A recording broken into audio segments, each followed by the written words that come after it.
Good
morning, everybody. We have a full house today, so welcome all.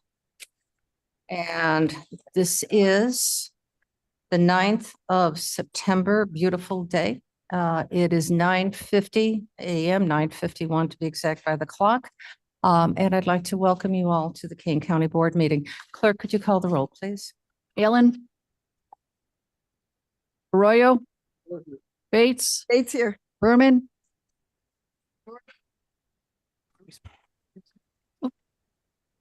Mr. Doherty. Here. Garcia. Ripe. Here. Gums. Here. Iqbal. Iqbal present. Ruby. Ruby here. Caius. Caius present. Leonard. Leonard here. Lewis. Here. Linder. Linder here. Molina present. Hennessis. Hennessis here. Roth. Roth is here. Sanchez. Sanchez present. Strathman. Here. Surges. Tarver. Tarver's here. Tepe. Tepe here. Williams. Here. Young. Madam Chair, you have a quorum. Very good. And I believe we have Mr. Doherty and Mr. Penesis would like to request remote attendance. And Mr. Sanchez. I don't see him online. Is he there? Jared, are you there? It was. Yep, I'm here. Okay, very good, very good. May I, no objections to have everybody in, all three? Okay, welcome, gentlemen. And Mr. Berman is not, I'm sorry. Dale Berman is not. Correct. He's not here or Surges. Okay.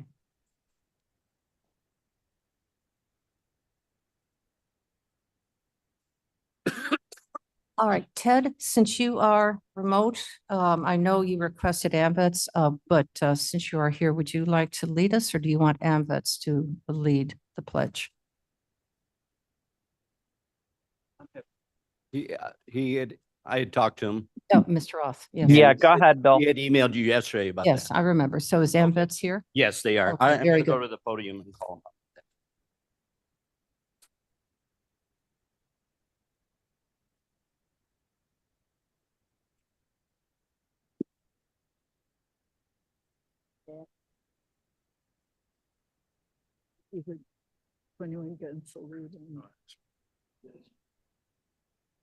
Since one of our proclamations today is honoring next week Constitution Week, I've asked some of the veterans from St. Charles to come up and help us lead the pledge. Okay. Please rise.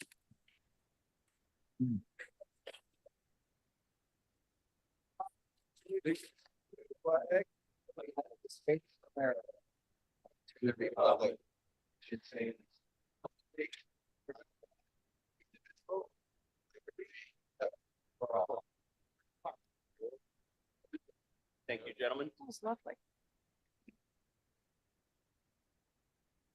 And then I can do the invocation too. And gentlemen, thank you. Hold on a second. They're going to come back up for the proclamation. Are they coming up with the proclamation? Yes. That was a wonderful pledge.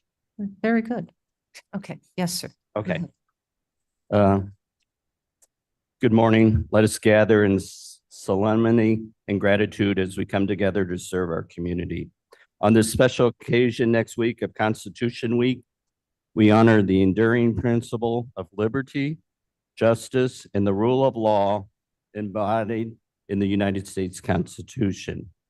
This year, Constitution Week starts on September 15th. It is the 234th anniversary of the Constitution, and Constitution Day will be celebrated on Wednesday, September 17th. May our deliberations be guided by wisdom, fairness, and a shared commitment to uphold the rights and freedom of all citizens. Let us work together in unity and respect, inspired by the foundation of democratics that unite us. We ask for divine guidance as we carry out our responsibilities, and may our effort reflect the integrity and dedication required to serve the people of Kane County. Amen. Thank you. And was that supposed to be done? Is AMVETS coming up for a, When we do the proclamation. okay, okay, very good. Thank you, thank you. Very nice. See, would you all like to sit down? Maybe we can pull up some extra chairs. I hate to have everybody standing in the back. If there's anybody who'd like to give up their seats, so maybe we have any seniors in the back, perhaps they may like to sit. If not, Michael, could you just step outside and see if anybody can take word to, or we can get word out so we can get some chairs for people to sit so they don't have to stand up in the back. That's all possible.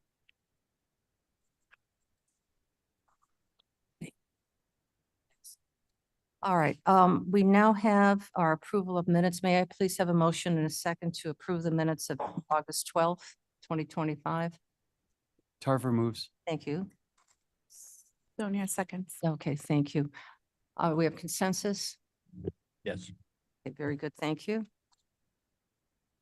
We're going to do things a little bit different today because we have proclamations.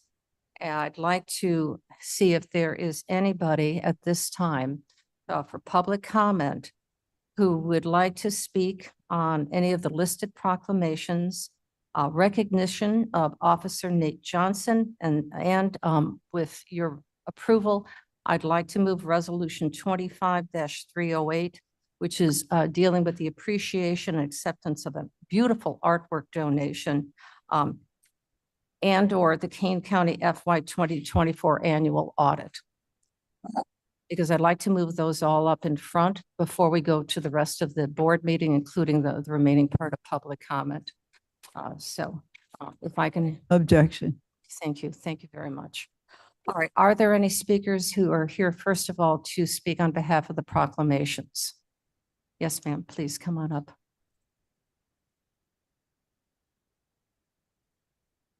Good morning. Morning. My name is Diana Ortega Arith. I am a resident of Kane County, a Hispanic immigrant, and I work at Centro de Información, a nonprofit organization based in Elgin with a mission to empower the Latino and immigrant community to integrate effectively. One of the many programs that we offer is our citizenship workshops led by our Department of Justice accredited counselors to help individuals apply for U.S. citizenship. It is incredibly rewarding and very important work. I'm here to thank you for your proclamation today recognizing the Hispanic Heritage Month here in Kane County. Nearly 1/3 of the Kane County residents are Hispanic, like me. If you have not already read it yet, I encourage you to read the Latino Policy Forum research report from 2 years ago about how Latinos in the Chicago suburbs are doing. This report provides clear data about how the Latinos bring tax revenue, jobs, economic and cultural growth to all the places that they call home, including now most of them in the Chicago collar counties, as you know. Your proclamation today reminds us to celebrate heritage, dignity, and inclusion of traditions that individuals continue while they may be just 1 or 2 or 3 or more generations separated from their ancestors who came to this country years ago. A value that I hope most of you also share if you have immigrant ancestors from across the globe yourselves. This same value helps guide my work at Centro de Información, and it also helps guide the Elgin Area Immigrant Alliance and other partner organizations and volunteer groups who work with the Hispanic community, all that fall under the ICER umbrella across Kane County. ICER stands for the Illinois Coalition for Immigrant and Refugee Rights. In a time of increased federal presence in Chicago and its suburbs, Kane County must stay rooted in this very strong value of inclusion, dignity, and stand with the Hispanic residents in Kane County, especially those who are fearful for no other reason than knowing that they look Hispanic or that their immigration status, which they have worked very hard to apply for, and many have been patient waiting years to receive notifications about, has simply been taken away. Standing with these residents looks like speaking out against misinformation, speaking out against hate. Standing with these residents looks like reaffirming and enforcing the Illinois Trust Act within all levels of law enforcement, including the Kane County Sheriff's Office. Standing with these residents means partnering with local agencies. Thank you. Okay. Thank you very much.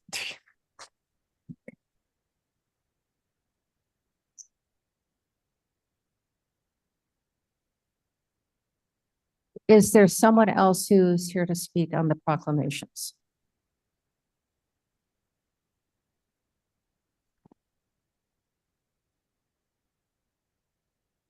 Madam Chair, I was going to ask if Executive Director Stephanie Weber could talk after we present the proclamation. Oh, absolutely. That's okay. Absolutely. Am I supposed to sit down now? No, no, Stephanie, you can hold off. Wait, he's going to ask if you can speak after the exact proclamation. which I'll is be fine. back. Okay, welcome. You're always welcome. Adam, I see you kind of inching up.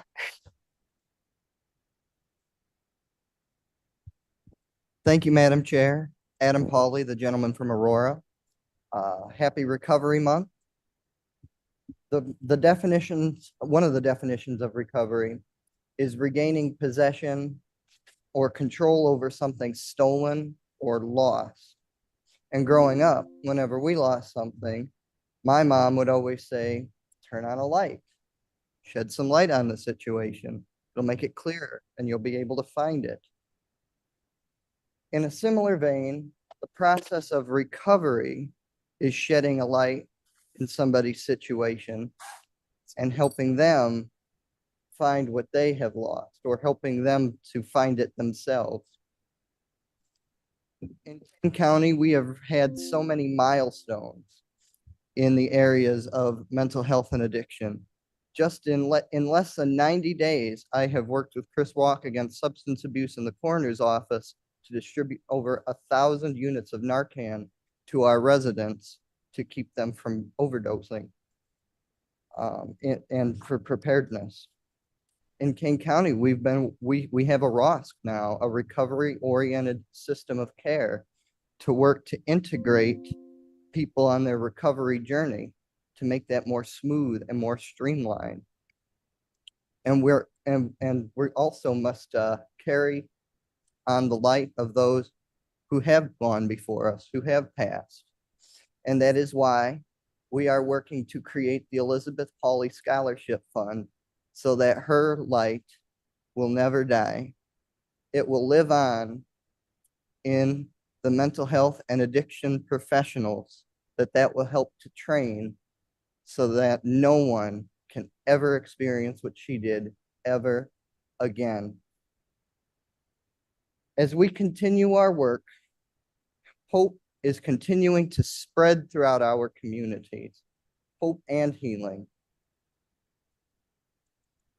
Together, we will move our communities forward boldly and unapologetically into our shared future, spreading our light far and wide for all to see.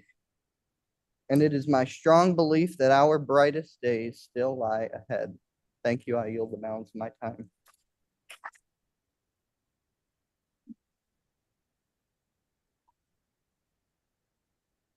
Ladies and gentlemen, is there anybody else who has to speak on the proclamations or any of the other items?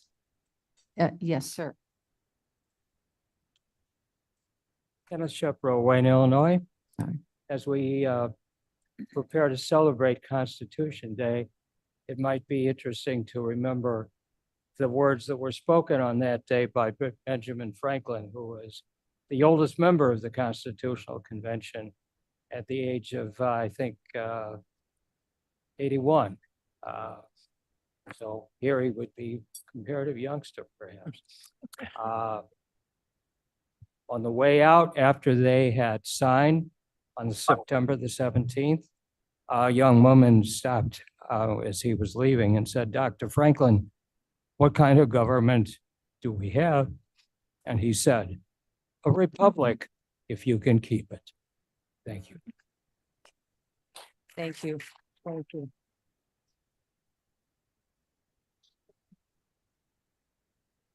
Mr. Shepro, welcome back.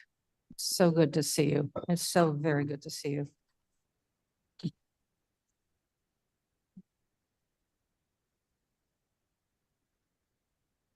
Is there anybody else? Otherwise, I'll close this part of our meeting out. Okay, very good. Thank you. Thank you for coming up. All right. So now we are on to our proclamations. We have several of them today. So the first one will be suicide prevention, and that is going to be presented by Mr. Tarver. Thank you, Madam Chair.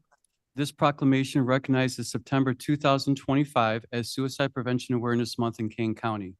Whereas suicide is the leading cause of death in the United States with more than 49,000 deaths nationwide, and whereas suicide is the 11th leading cause of death in Illinois, taking more than 1,000 lives each year, and is the third leading cause of death among Illinois residents aged 15 to 34.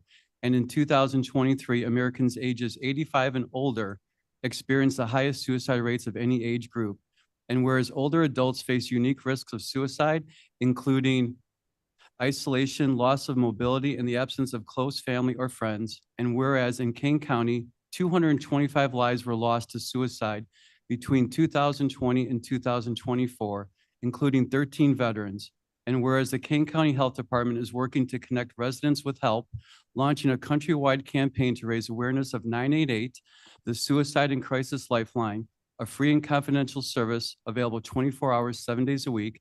And whereas calls to 988 in Kane County are answered by trained counselors at Suicide Prevention Services of America in Batavia, who provide support, coping strategies, and connections to local resources, with mobile crisis response from the Association of Individual Development, Ecker Center for Behavioral Health, and Family Service Association of Greater Elgin. And whereas in 2025, the Health Department also launched Behavioral Health 360, an online platform offering 24/7 access to mental health information, self-assessments, and local support. And whereas raising awareness, breaking stigma, and encouraging open conversations about suicide can save lives. Now therefore be it proclaimed by the Kane County Board that September 2025 is recognized as Suicide Prevention Awareness Month in Kane County, Illinois, and that anyone who is struggling or knows someone who is urged to call or text 988 for immediate confidential help. You are not alone. I make the motion for that, and I ask for a second for that proclamation. Roth will second. Mr. Roth. Is there any conversation about this at all? I have one question, and could you repeat it slowly? The suicide rate of our seniors.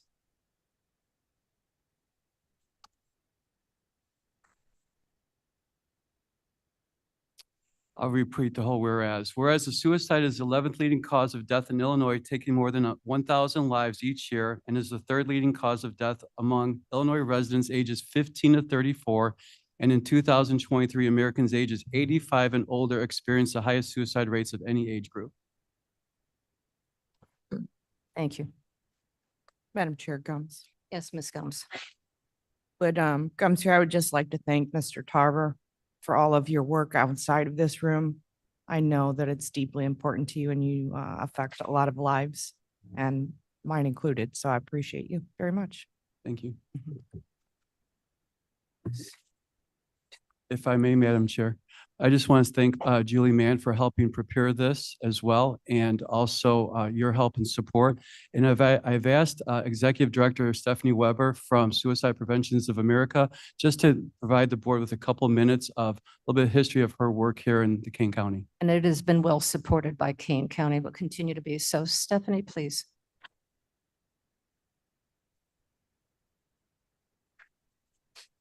I actually was going to ask someone to tape this. They told me at work I needed to come back with a videotape, but we'll skip that. I am here today because on September 5th, 1979, my mother, a Kane County resident, took her own life. At that time, I was a third grade teacher, married with 4 small children.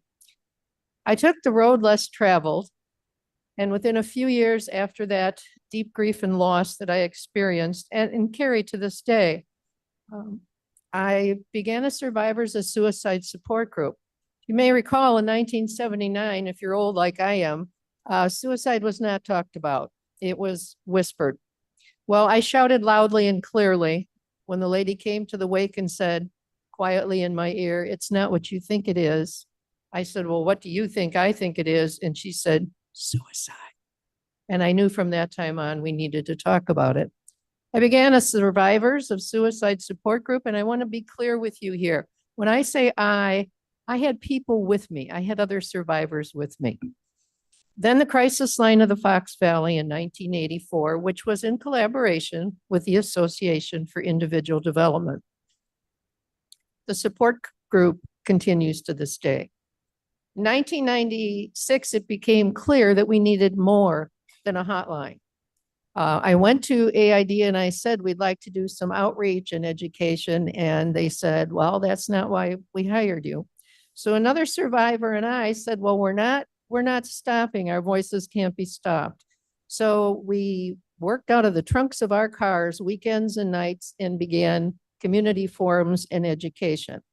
In 1998, May 29th, Suicide Prevention Services was formal, and our mission is to save lives and restore hope through prevention, intervention, and postvention, using education, collaboration, and there's another thing I just forgot. Education, collaboration, and that's okay.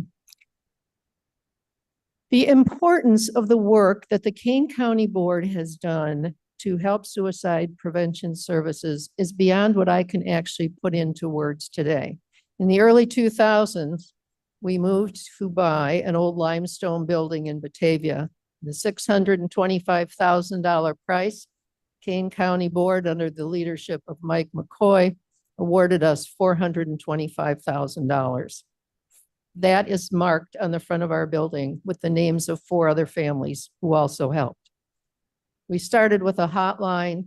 We now are part of 988, which is a collaboration across the country, and I was part of that steering committee. There are 8 clinicians with me now. We started with 3 who go out into the schools and offer education and mental health, beginning now, especially in the West Side School District, in 3rd grade, 5th grade, 7th grade, 9th grade. We see people in-house. We do not have a waiting list. You know why? Because we operate on a sliding scale. You can come in and say, I can't afford your services. I remember a young man saying, I don't have any money. I said, how much is in your pocket today? And he pulled out 73 cents. And I said, our session will be 73 cents today. So you call us, you don't wait. We call you back and see you within 24 hours. We collaborate with hospitals. We give education and training groups. We are everywhere. So we are what I call the jewel of Kane County. And I wanted to be here today, especially because the board has meant so much to me. And to now have Bill Tarver, who I came to know many years ago through the death of his stepdaughter, on your board, giving this to me means the world.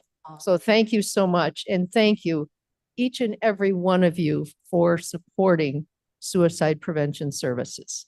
Thanks.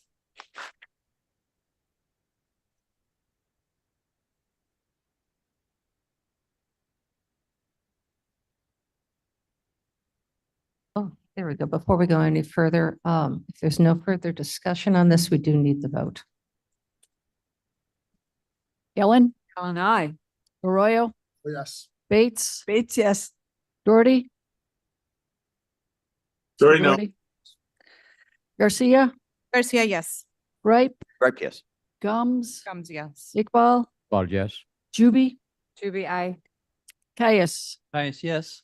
Leonard, Leonard, yes. Lewis, Yes. Linder, Linder, yes. Molina, Molina, yes. Genesis, Hennessy, yes. Roth, Roth, yes. Sanchez, Sanchez, yes.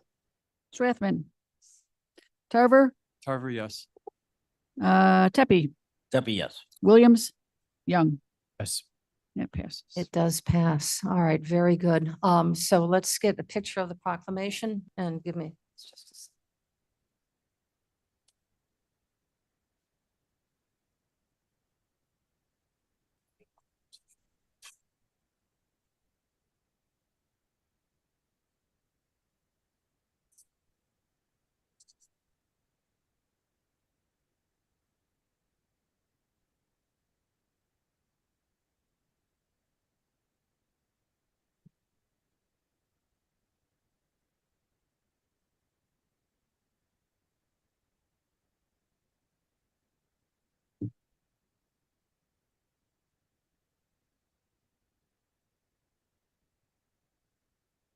right now.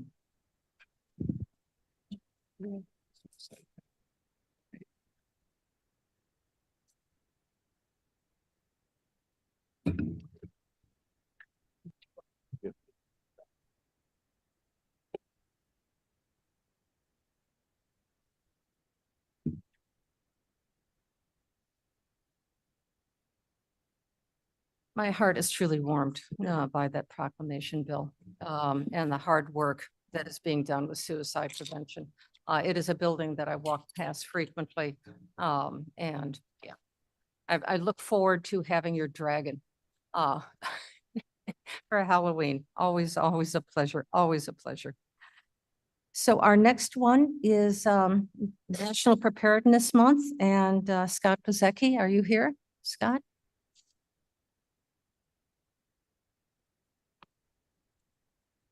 Good morning.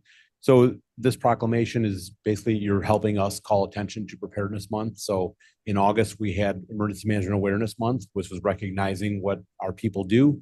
This is calling on the public to do their part in preparation, in addition to all the government agencies and doing their part.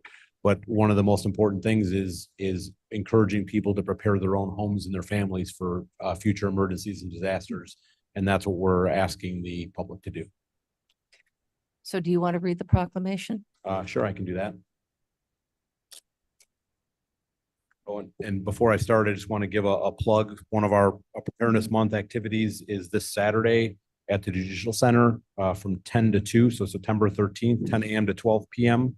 We're having our Touch a Truck, so we'll have a bunch of our vehicles out there and the public can come through and check them out. Whereas Kane County recognizes the importance of emergency preparedness to ensure the safety and well-being of its residents, and whereas National Preparedness Month, observed each September, serves as a reminder to prepare for all types of emergencies and disasters, and whereas Kane County is committed to supporting its residents and preparing for emergencies and disasters, promoting community resilience, and whereas the Kane County Office of Emergency Management has gathered stakeholders to begin the formation of a collaborative community disaster recovery group tentatively called Disaster Ready Kane, made up of civic and community organizations, nonprofits, houses of worship, businesses, and volunteer organizations to gather resources for affected residents. And whereas preparedness activities for residents include developing emergency plans, building disaster kits, and staying informed about potential hazards. Now, therefore, be it proclaimed that the Kane County Board recognizes the month of September as National Preparedness Month and call upon all residents, businesses, and organizations to participate in activities and efforts that enhance our collective preparedness, passed by the Kane County Board on September 9th, 2025. Okay, thank you very much. Do I have a motion to? Molina moves. Right, second. I'll let Michelle take the second, since she's very much engaged with all of that, that type of work. So, we have a motion to second. Is there any concerns about this? If not, support, comments? No? Call the roll. Okay, Allen. Arroyo. Bates. It's yes. Doherty. Mr. Doherty. Okay, Doherty said no. thank you. Garcia. Garcia, yes. Ripe. Ripe, yes. Gums. Gums, yes. Iqbal. Iqbal, yes. Chuby. Aye. Caius. Guys, yes. Leonard, yes. Lewis. Lewis, yes. Yes. Molina. Molina, yes. Hennessis. Hennessy, yes. Roth. Roth, yes. Sanchez. Sanchez, yes. Strathman. Yes. Tarver. Tarver, yes. Tepe. Yes. Williams. Yes. Young. Yes. It passes. Okay, very good. Where is Scott? Did he leave? There he is. Well done, Scott. Our next one is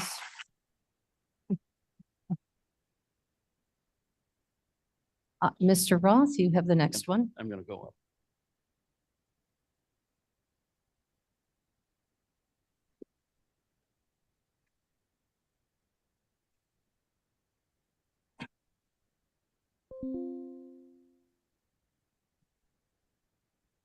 I invited some of the veteran organizations from St. Charles. The AMVETS, which is one of 4 vet organizations. They all meet in the same building, which was one of the first combination, I think, in the country. And the AMVETS had started having a Constitution celebration. This is their 6th annual.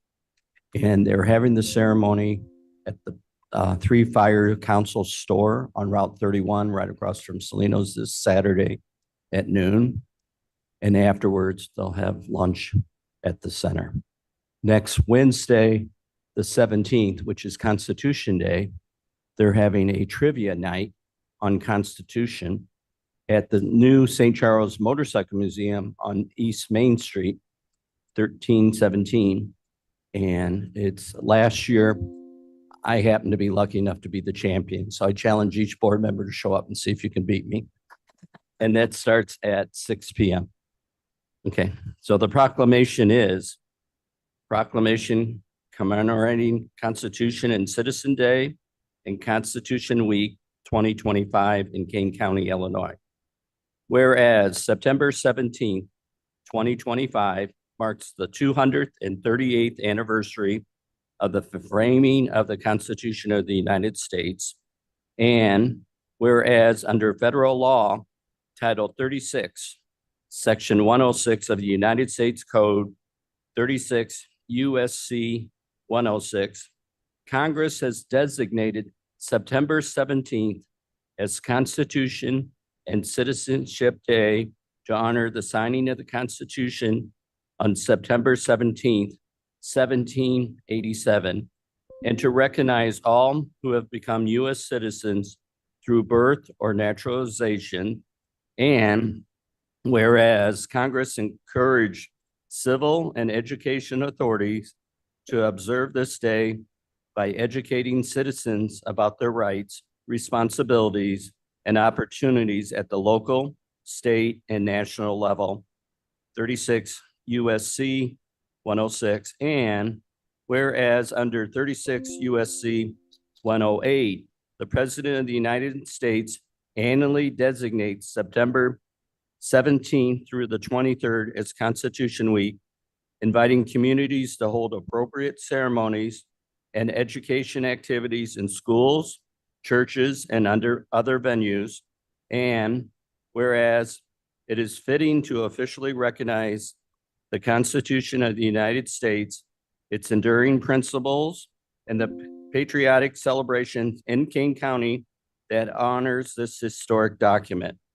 Now, therefore, be it proclaimed that the Kane County Board commemorates September 17th, 2025 as Constitution and Citizen Day, and September 17th through the 23rd, 2025 as Constitution Week in Kane County.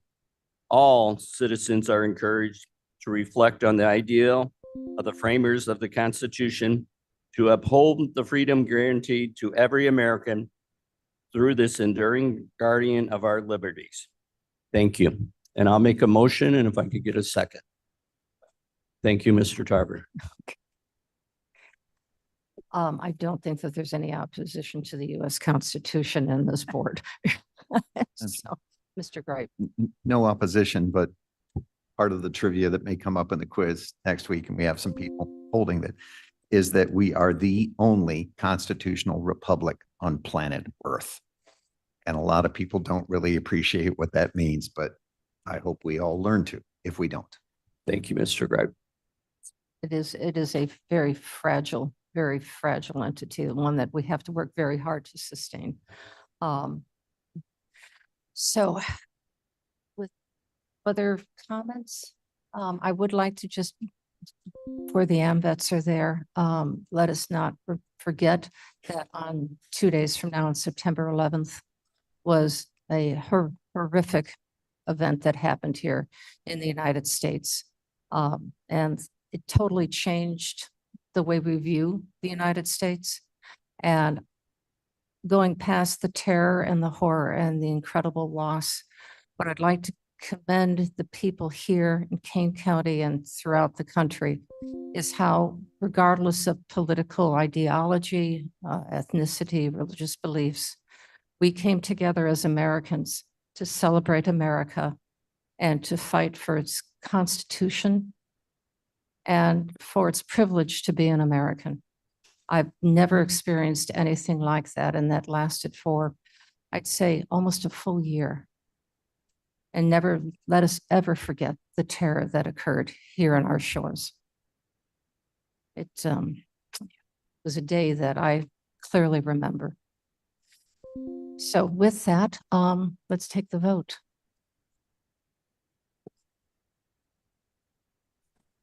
Can you need to speak to your microphone, please? Hi, there is a Zoom request from Mr. Berman. Oh, yes, Mr. Berman, please. Is he Yeah, please, available? yes, absolutely. Thank you. And you have to forgive me. I think I left my glasses at the house, so. So I need some visual coaching. All right, with that, let's take the vote. Okay, Allen? Aye. Arroyo? Bates? Bates, yes. Mr. Berman? Berman, yes. Thank you. Doherty? Ready no. Garcia? Garcia, yes. Wright? Right, yes. Gums? Gums, yes. Iqbal? Iqbal, yes. To be I. Caius? Caius, yes. Leonard? Leonard, yes. Lewis? Lewis, yes. Linder? Linder, yes. Molina? Molina, yes. Genesis? Genesis, yes. Roth? Roth, yes. Sanchez? Sanchez, yes. Strathman? Yes. Tarver? Tarver, yes. Tepe? Debbie, yes. Williams? Yes. Young? Yes. It passes. And then one more thing. I have extra flyers for those in the audience about the two events. You can And come up while the gentlemen are there, do they have words to say? Do you want to say anything? to say anything. I just want to say thank you to Madam Chair and all on the council here on the board for recognizing the Constitution has brought freedom to many, many people. And it's very special to any veteran that served and took an oath to defend it. So Bill stole a lot of my plugs about Constitution Day. And so, but I do want to say one thing about Constitution Day celebration at the Boy Scout Center. At the end of the ceremony, the Boy Scouts will be doing a flag retirement ceremony. If you've never seen one, it's something to come see. And as Bill said, after that, we'll come back to the Veteran Center, which is right around the corner, and have a cookout, hamburgers and hot dogs. Thank you, everybody. Hope Thank to see you all there. Thank you, thank you.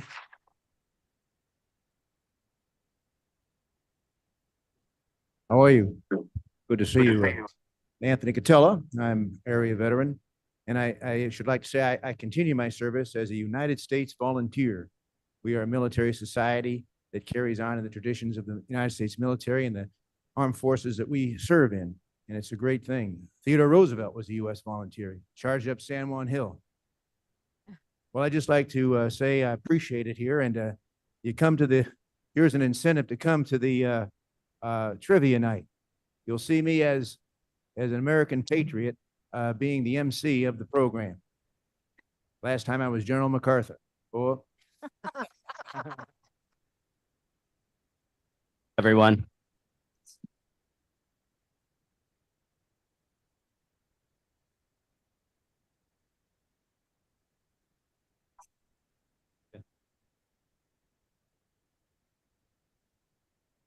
Yeah, you're one of the Constitution experts. Yeah. Yeah.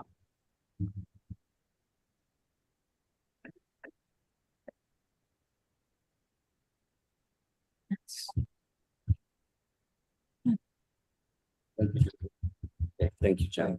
Thanks. Thank you. That's okay.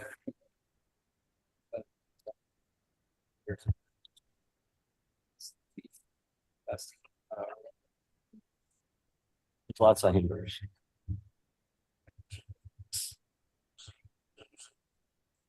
All right. You're welcome.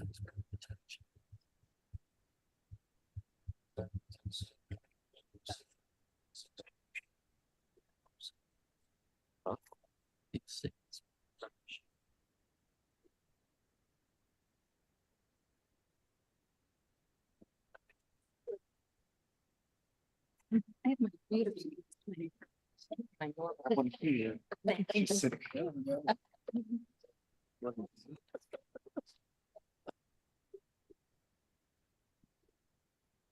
All righty. All right, we have several more. Anita, Ms. Lewis, Ms. Strathman, and Ms. Gums are going to be presenting the next one. Thank you, Madam Chair. I will start. As Chair of Public Health Committee, I just would like to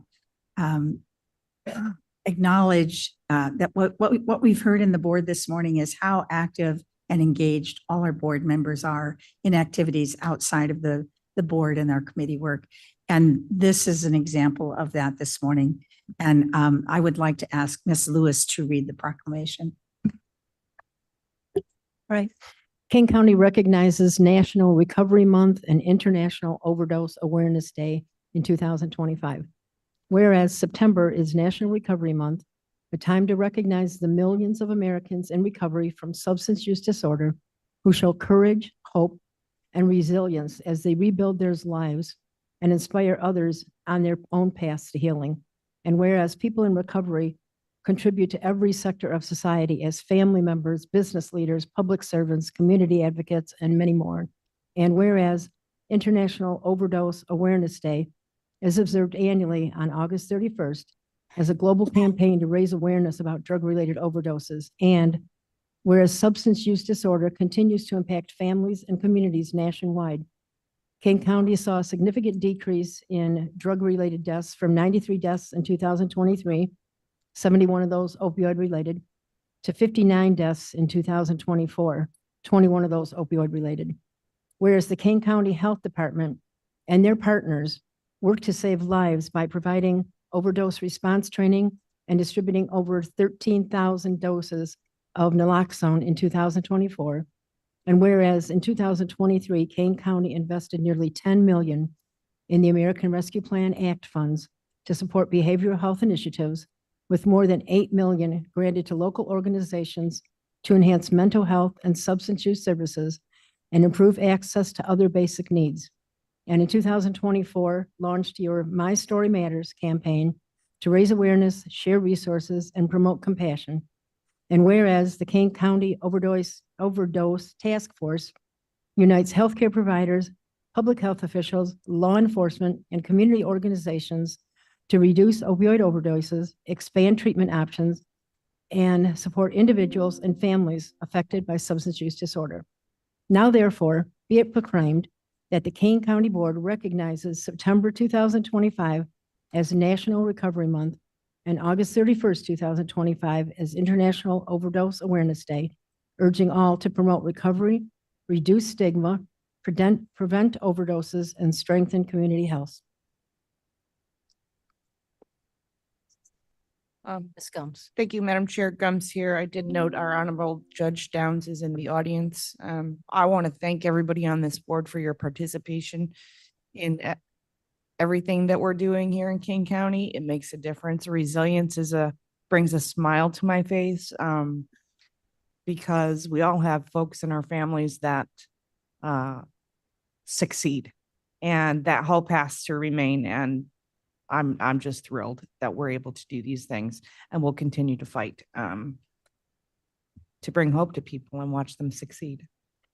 Is there anybody here that you would like to bring up from the audience? I'm not sure if Judge Downs would like to speak, but I did see her come in, and I know she's a huge part of why we succeed here in Kane County. Well, Morning, Judge Christine Downs. I am the presiding judge of Drug Rehabilitation Court, Veterans Treatment Court, and Treatment Alternative Court, which is Mental Health Court. In Kane County, we also have a DUI treatment court. I think we're one of the few counties that has all four courts at this time. And I cannot thank the county board enough for all of their support of our courts. I guess I get to make a shameless plug that on October 8th, we will be celebrating 25 years of treatment court in Kane County.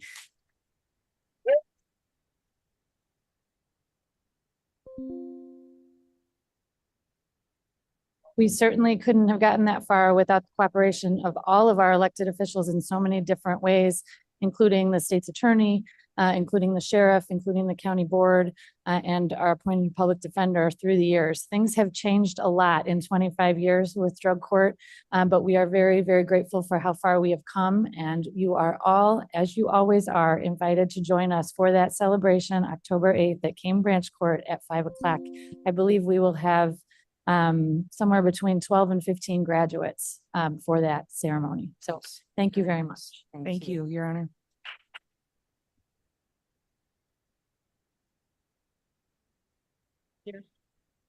Ms. Lewis. We also want to recognize Michael Isaacson and Sharon Cabrero from the Health Department.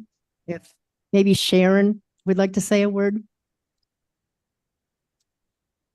Sharon overlooks our naloxone distribution program. Good morning, everyone. My name is Sharon Cabrera. I'm the Substance Use Prevention Specialist for the Kane County Health Department. And I just wanted to say thank you for recognizing this. As Michael has stated before, we know many families who are affected by this, and we just want to make sure that people know that they're not alone.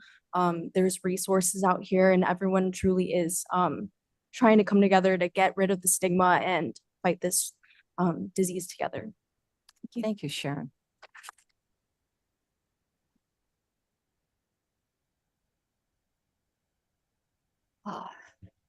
I have no words except keep it up hard, keep it up strong. And thank you for all of your advocacy for supporting this group of people who so desperately need a strong hand to lead them down the path. It's a very difficult thing to stop that. Nita? The picture? We're going to do the motion and We have a motion, please. I'd like to motion. I would like to second Gums. Thank you very much. I don't think we need any further discussion on this. Clerk, call the roll. Ellen, Ellen, I. Arroyo, Yes. Bates, Yes. Berman, Yeah. Doherty, No. Garcia, Garcia, yes. Gripe, Right, yes. Gums, Gums, yes. Iqbal, Iqbal, yes. Juby, Ruby, I. Caius, Caius, yes. Leonard, Leonard, yes. Lewis, Linder, Linder, yes. Molina, Molina, yes. Genesis, Genesis, yes. Roth, Roth, yes. Sanchez, Sanchez, yes. Strathman, Yes. Carver, Carver, yes. Debbie, Debbie, yes. Williams, Yes. Young. Yes. Okay, very good. Thank you all. Let's take the photograph and I'd also like to invite Michael Isaacson and Sharon and Judge, if she's still here. And also anybody else who would like to be in the picture that is fighting substance abuse in their family or a friend or a community. We'll make it a big picture.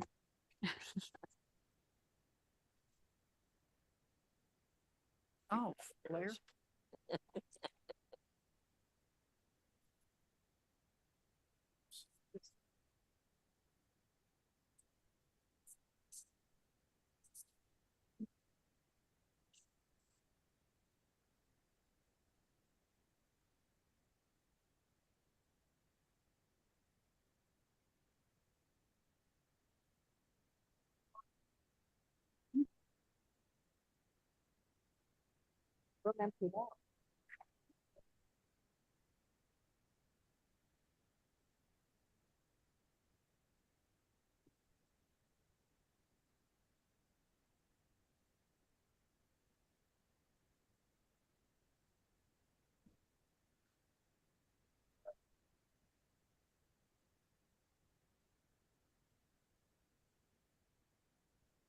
Thank you.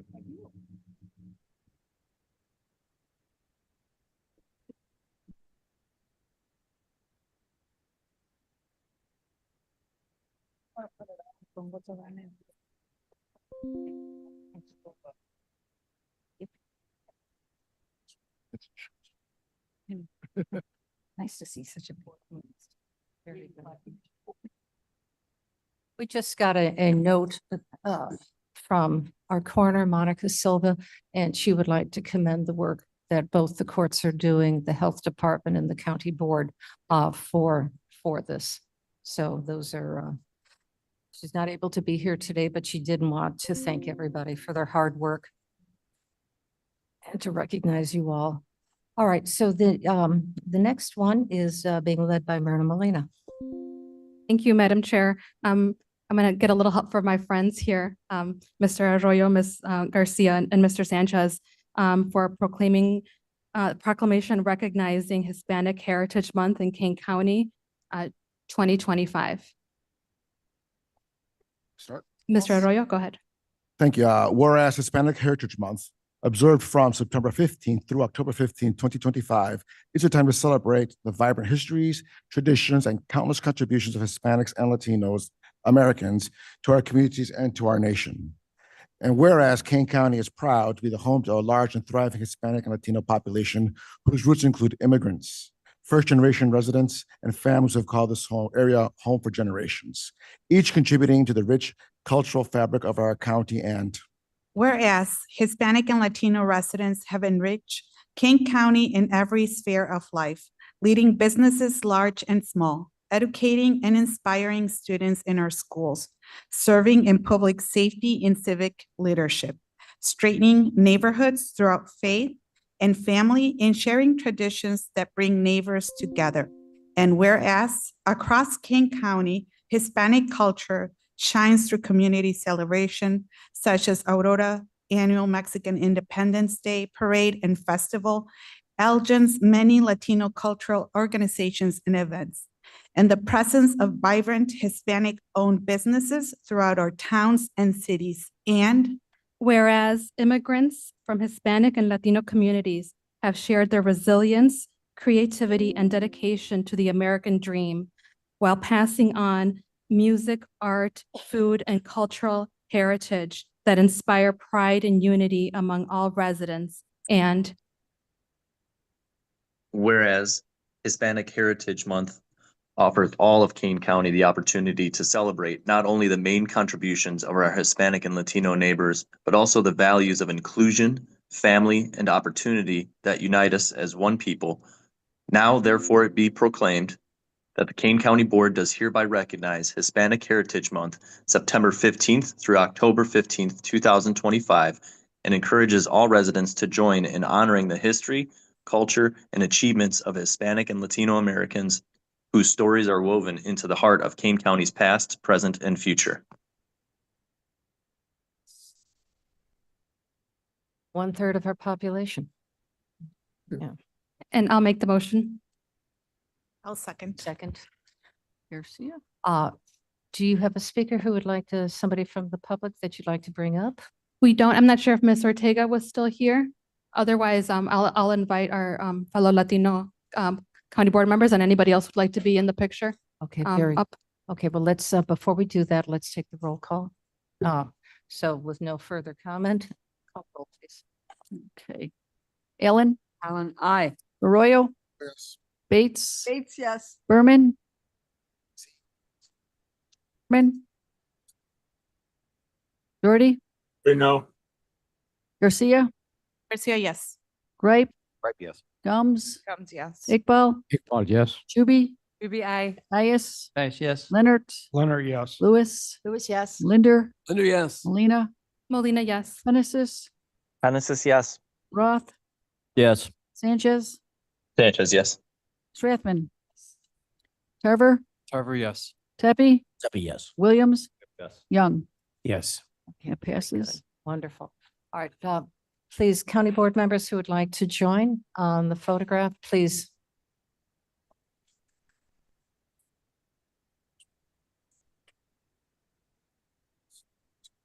Big part of it.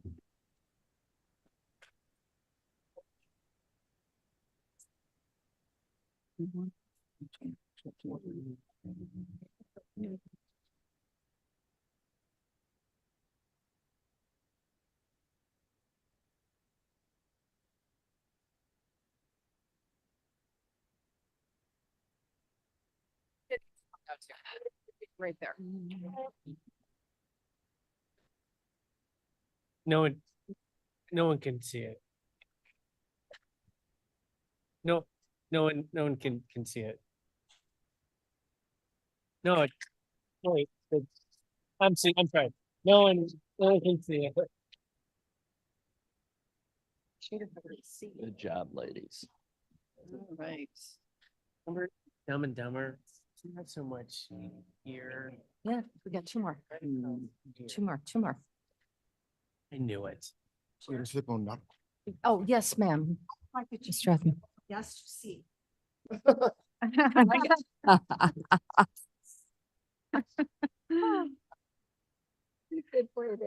Accepted, accepted. No, we have Nate Johnson as well. Here, Nate Johnson, yes. Yes. So now it is with great pride that I would like to bring up Jake Zimmerman. And he is going to recognize one of our own, Christopher Hinton, who has received the President's Award from the National Association of County Veterans. So I will let Nate bring that forward. Good morning. It is my high honor and distinct privilege today to present the National Association of County Veterans Service Officers President's Award, which is awarded annually each year to a single member of the association whose actions and contributions over the preceding year align with the core values, mission, and objectives of the association, and to an individual who has made significant contributions to the association, demonstrated exceptional performance that has left a noticeable impact on the association, and has exhibited outstanding leadership qualities that inspire others through their actions and examples. This prestigious award celebrates those who consistently go above and beyond the ordinary, inspiring their colleagues and leaving a lasting positive impact on the association. It is awarded by the president of the association, Christopher Hinton, with input and suggestion from the membership. And out of 2,680 members nationwide of the National Association of County Veteran Service Officers, our very own Nate Johnson was chosen for his hard work and dedication. Being a distinguished veteran service officer, Nate adds this award to his collection, which also includes Illinois Veteran Service Officer of the Year for 2023. The timing of this is a little bit bittersweet for me. I wish we could keep Nate and his accolades forever, but his outstanding reputation has led to him becoming the superintendent of the Veterans Assistance Commission in McHenry County starting in November. So congratulations, Nate. Job very well done.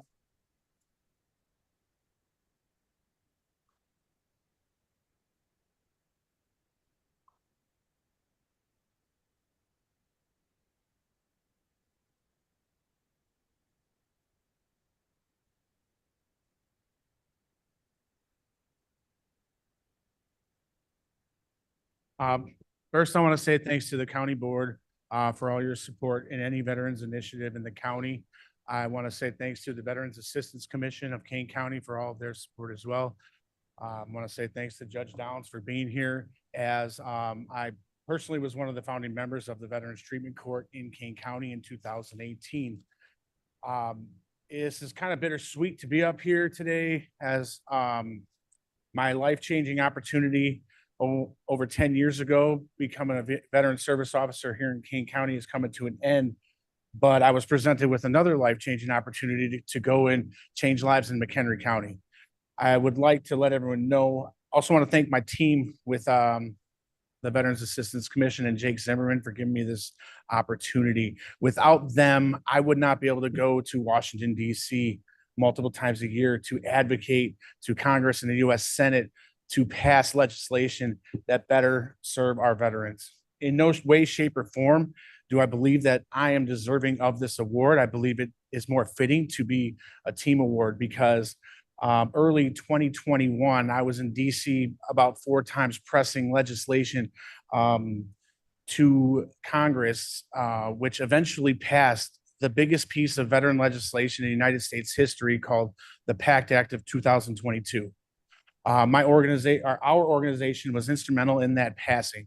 But without the support of these guys, it would never have been able to happen. And our goal here in Kane County is not, especially with the Veterans Assistance Commission, is not to be in the spotlight. So this is not a very good experience right now because I don't like this.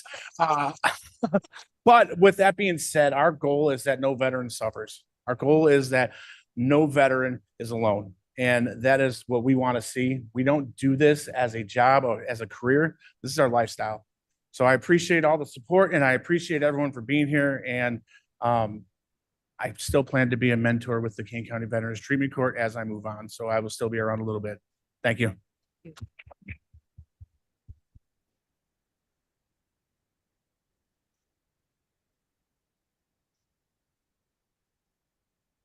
We are so fortunate to have such a wonderful advocacy with our Veteran Affairs Office. They are a small but incredibly powerful group of people working to support all of our veterans. So the next one, I'm going to ask your permission, as I mentioned earlier today, to move Resolution 25-308 to this part of our meeting right now. It was going to be presented by Mr. Roth under executive. There has been an incredible donation of beautiful artwork, which is displayed here today, but only a small example of the artwork of the bridges of Kane County that has been donated to Kane County government, which will be on display. So I'd like to have Mr. Tepe, if you wouldn't mind, unless you have a comment. I on just, this. do we need to move it off Yes, consent? yes, I will make a motion to remove it from consent. thank you. And Mr. Deputy, Tepe? I'll second. Okay, very good. We need a roll call on that. Voice call. Voice call. It's a voice vote. Voice vote. Voice vote, all in favor? Aye. Aye, okay, very good. All righty, so Mr. Tepe, I'm going to give this to you because I know you had some work, you helped out with this and introduced us to the artist. Well, thank you. I'll be very brief, but I had a discussion with the Elgin Historic Museum, and they informed me that these particular paintings were available, that the artist was interested in donating them to some organization that could take advantage of them and could display them. What you have are 5 beautiful paintings of various bridges throughout Kane County, and they are just quite marvelous, and we need to find a place for them where they will be noticed and recognized because they really express some of the history of our particular county. So thanks everybody very much for this. Thank you. And is the artist here? Yes, I wanted to introduce Chuck Castle and his wife Penny, who are here today. There are 7 of these paintings. They're fantastic. I want to thank Mr. Tepe for coordinating this through the Elgin History Museum. If anybody wanted to, if they fret about what they're going to do in retirement, here's a fine example of someone who was an architect in his professional career, became a self-taught watercolor hobbyist, artist hobbyist, and has shared his artwork with dozens of us throughout Kane County, preserving our most beautiful places, including the bridges that bridge the Fox River. So I wanted to introduce the artist and his wife. If you guys would like to step up, we need a resolution to formally accept this, and we will find a place where the public will be able to enjoy it as much as we do here in Kane County. So why don't we have Mr. Castle and his lovely wife speak, and then we can take the vote. Thank you very much for your acceptance of the donation. After I retired, I started doing these watercolor paintings. I'm interested in history. Penny is born and raised in Elgin. I've lived here with Penny for over 50 years, so I've enjoyed documenting the history of the Fox Valley and Kane County through my paintings. And your acceptance of that donation just pleases me to know they have a good home. So thank you. Oh, thank you. Thank you for the wonderful donation.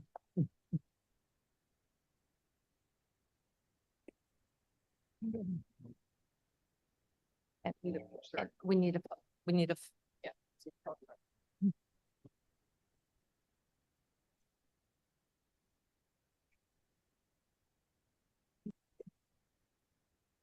Madam Chair, may I make a comment while we're getting ready? That's Mavis Bates.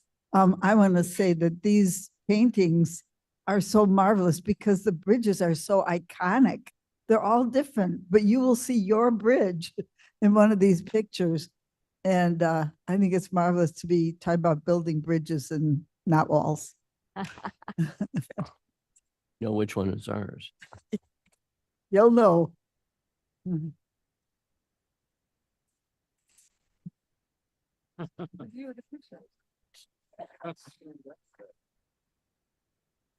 There's some more cookies if you want sugar.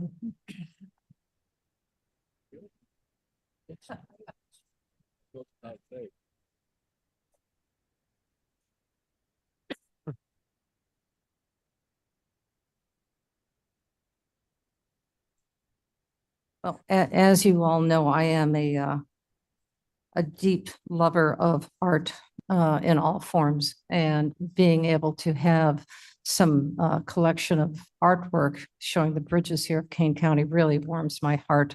And I'm sure that all of you, when you come to our building, once we get a adequate place to hang them up, you'll enjoy the artwork as well. And take a time to pause. And we have some wonderful artwork already in the lobby that was donated to us by the Kane County Farm Bureau and their original prints as well.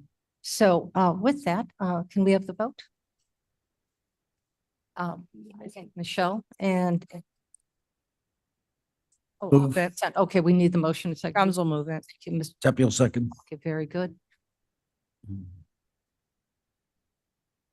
Roll call. Allen, Ellen, aye. Arroyo, Bates, Bates, yes. Berman, Doherty, Yes. Hey, Grandpa. Garcia, Garcia, yes. Hey, Grandpa. Ripe, Gums, Gums, yes. Iqbal, Yes. Juby, Aye. Caius, Nice, yes. Leonard, Leonard, yes. Lewis, Lewis, yes. Linder, Linder, yes. Molina, Molina, yes. Penisys, Genesis, yes. Roth, Roth, yes. Sanchez, Sanchez, yes. Strathman, Yes. Tarver, Carver, yes. Tepe, Yes. Williams, Young. Yes. That passes. Very good. Now Kathleen asked me if you have able to move the report of the annual audit to under my comments, because our auditor does have to go on with his day. So Kathleen? Thank you. The audit partner from Baker Tilly is here today to go over the audit report. And as a reminder, we have several audit reports. They're all on the Finance Committee, the Finance Department homepage. It is the audit of our financial statements, which is called the Annual Comprehensive Financial Report, ACFR for short. The audit of our federal awards, also commonly known as the single audit, is also on our website. And then also on our website is the official communication document from the audit firm to the county that talks about the cooperation that goes on as part of an audit, management's responsibility as part of an audit. So with that, I'll turn it over to Michael from Baker Tilly. Welcome, Michael.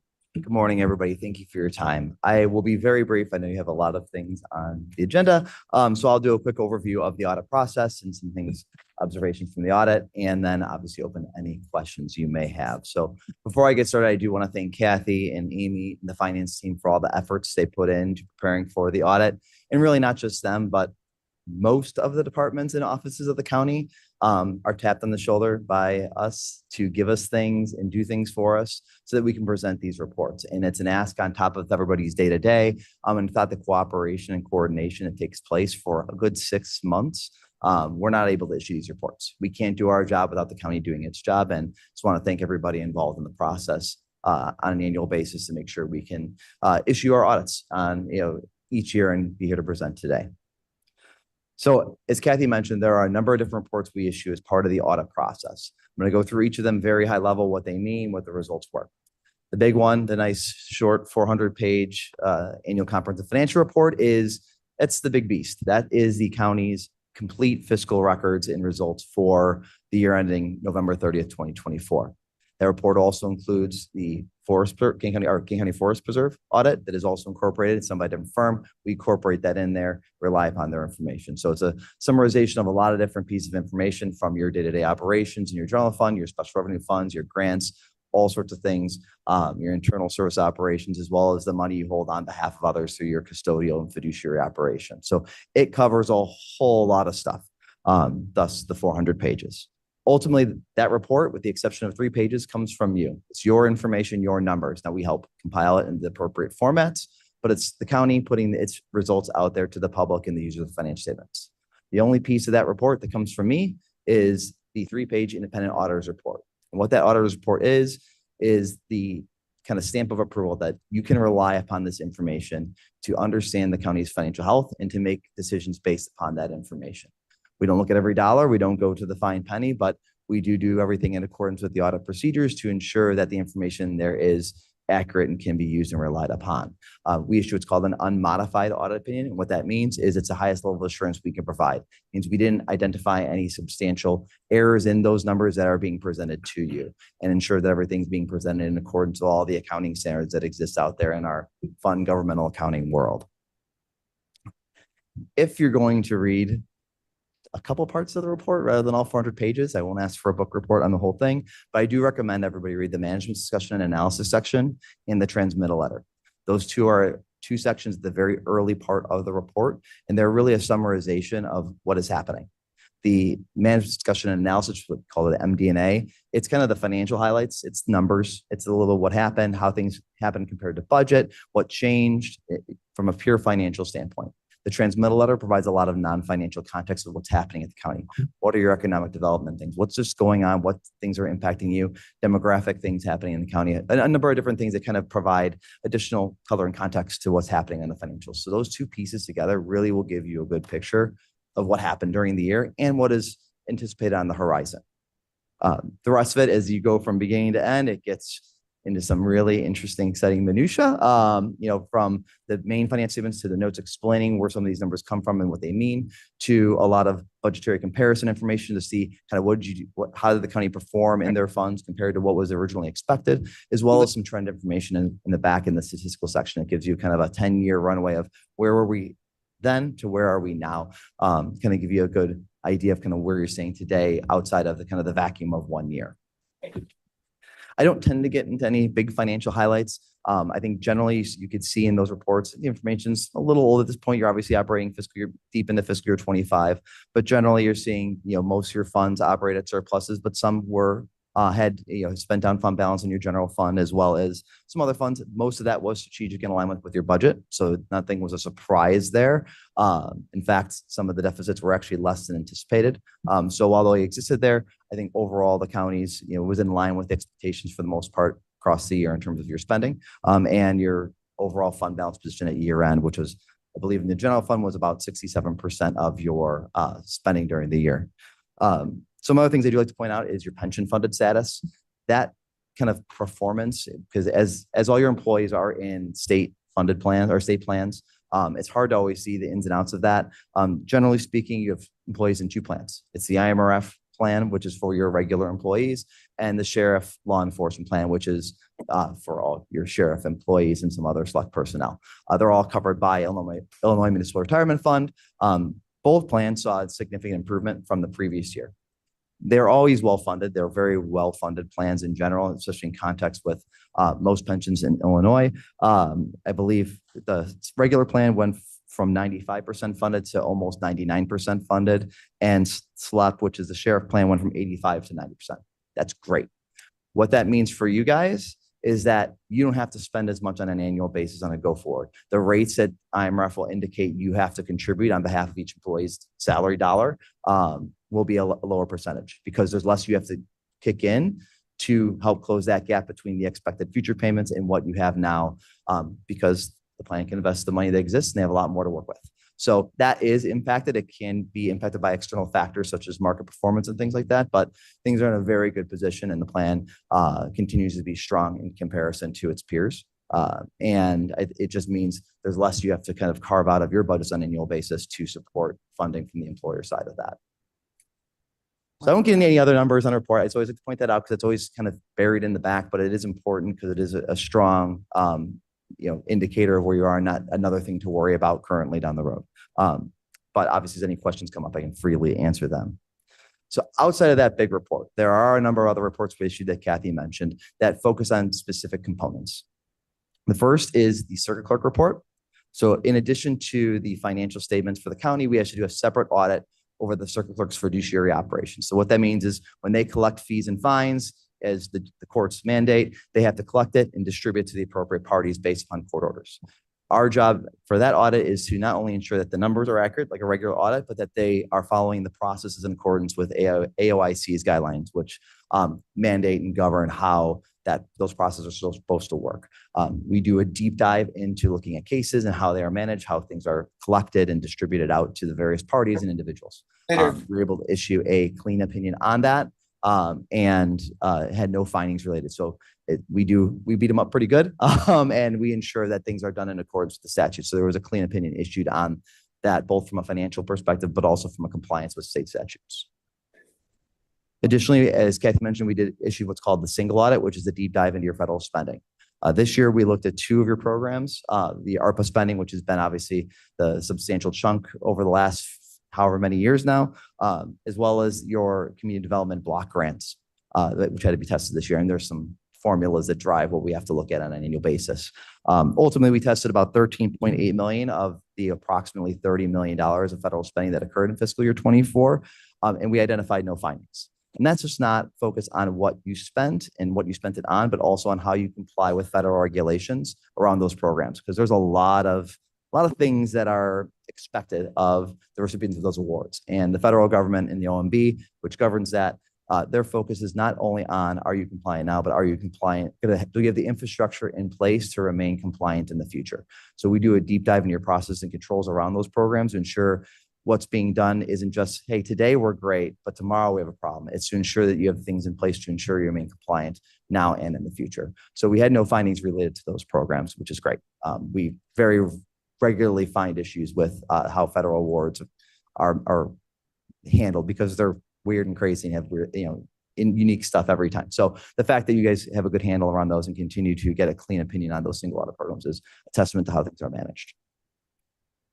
In addition to that, there's some other smaller statutory things from the state that we have to do. We're required to compile and submit the comptroller's annual financial report, which is just a regurgitation of your financial information into a prescribed format. We prepare that, submit it on your behalf to the state to ensure your compliance with those state statutes. Additionally, the Grant Accountability and Transparency Unit requires the county to submit a report called the Consolidated Year-End Financial Report, which is another way of regurgitating your financial results. But it's used by all the various state agencies to monitor the reporting of the money they've passed out. So where we do the single audit on the federal side, the state agencies are also responsible to monitor and oversee how recipients of their awards are being spent and distributed. And this is one of their mechanisms for doing so. So we issue an opinion on that and we audit that information as well and issue a clean opinion. So all those are the different kind of requirements you have for the audit. And all different reports we issue, and give an opinion on it, but all the numbers and information is your information. The only deliverable, if you will, that comes purely from us as your auditor is the results and insights letter. So that's the communication, the more colorful report, that really is a summarization of a whole host of required communications we need to make to you as the governing body in accordance with the auditing standards. It covers a bunch of fun stuff from what are the risks we're aware of? What's our audit plan? Did things go according to plan? Were there any major issues that arose during the course of the audit? Like, was there some significant fraud or not giving us information or difficulties or disagreements? And generally, the way I communicate that letter is, if it's boring, that's a good thing. I view the independent auditors report we issue on the big report. That's the pat on the back. That's a job well done. That is, the numbers are good. That's our positive communication to you that yes, you can rely on this. This letter is to call anything out bad that happened. And generally speaking, the audit process went according to plan. There was nothing that we were unaware of in the process that we had to kind of adapt for, or any major issues with getting what we needed to ultimately issue the report in the end, or anything that kept us from obviously issuing that opinion we issued on the report. So it's relatively straightforward and clean. In that letter, there's a whole bunch of stuff in there. It covers a number of things. One of the things in the end is our communication just in the nice and clear accounting language. It basically is, we're ultimately responsible to you. While we work with Kathy and all sorts of other offices to ensure that we can issue these reports, in the end, we're engaged by you as the county board to complete this process. So we work for you and we're always available to you. So not just today, but any courses of the year, really. If you have any questions or things you'd like to know about related to the audit process, or want us to know about what you see going on, we're always available, and we're here for you whenever you need us. So with that, that concludes my remarks. That was a mouthful. Are there any questions from Mike? Yes, Mr. Thank you, Madam Chair. Thank you very much. Appreciate that summary, and I'm glad to know that the retirement funds are doing very well, probably because of the market. It doesn't hurt. Yeah. Very well. But I have two questions. In your comments, you mentioned that you didn't detect any substantial errors. When does an error going from being an error to an substantial error? So we use the term materiality. It's a great question, right? So there are, get into the details a little bit. For each column in the report, so in those front statements, we issue an opinion on each column. That's kind of the way the opinion reads and what we do. For each column, we established a dollar threshold. And that's driven by a whole host of things. Some of it's qualitative, some of it's quantitative. But basically, we have a threshold based on each individual column to say, here's the level of what we consider material, where if there was an error, it was big enough where you can't rely upon this. It skews what you can read from that information. There's also smaller levels, which we call trivial. That's a really, really low threshold. So often there are little differences. Might be there was an estimate and the actual number came in and was slightly off, and we were so late in the game, we're like, hey, it's not worth changing it. It's not a big deal. It's not going to impact how someone uses the financial statements. So that gap in between, we communicate to that in what's called a past adjustment summary. That's something we communicate in the representation letter. It's in the results letter. We have a summary of kind of the impacts of those. And we have to evaluate those individually and then cumulatively to make sure like there are a handful of things they didn't kind of rise to a level of causing a problem. Beneath that, we don't, for an auditor, I don't care. Then those are really low dollar value. We're talking very tiny. I mean, you're a large operation, and even then we're still talking in the tens of thousands. If there was a difference above that, we have to communicate it or fix it. If often what happens, and you guys do too, if we find a little thing, because there's a million things that happen, it's, hey, like something's off here. And it might be, or we got this actual number and you used an estimate, we're off $50,000. As an auditor, I can still give my opinion on that. Most cases, for your size, certainly I could. But you might decide, hey, we're going to fix it to make it right because we know we want to get it to the right number. So it's kind of a conversation that goes along with that whole process. Ultimately, in the end, as long as the differences that exist and remain unchanged at the end of the audit are below that materiality, we can issue our opinion. And then we just communicate anything to you that's in that kind of middle ground between that really tiny trivial balance and that materiality. Does that make sense? Thank you. Yes. My second question is, you mentioned that you're doing this work on our behalf, and we appreciate it. I don't know if anyone has ever asked you to do a prospective view, because you've seen what we've done over the years and the impact it has had. We're about to take some significant steps budget-wise, and depending upon reserves and things like that. I'm curious, I would be very interested in hearing your perspective on the plan. Once the plan comes out, telling us before we put it in concrete, what do you see as a retrospective of that if we did it? If that makes sense. Yeah, no, it makes sense. And we do that as a service to some of our clients. Like now, it's usually not me. We have budget people who live and breathe budgets. God bless them. But that's something we have the expertise to provide support on. That's a very nice idea. I like that. Perhaps we can talk to the finance committee and ask them to put together that resolution and work with Kathy as we put together the budget to do a prospective. We were just talking about analysis of where we're going, but let's take that offline and talk to Ms. Hopkinson about that, as well as our finance committee to see where we're going to go with that. Okay. Are there any other questions? Okay. Thank you very much, Michael. Thank you, everybody. Appreciate it.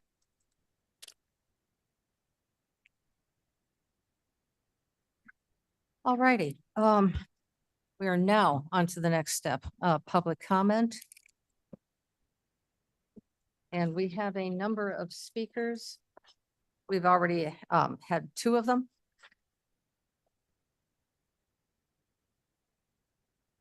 So once again, I'm sure many of you have come to speak before, but for those who may have not, everyone gets 3 minutes. We ask you to give your name, please, so we know who is speaking, and your topic. And if you could let us know if it's on or off consent. On consent meanings, all of the resolutions that are on the county board agenda. Off consent is that you just have concerns you'd like to share with the board. And I'd like to start with Dan Spellman.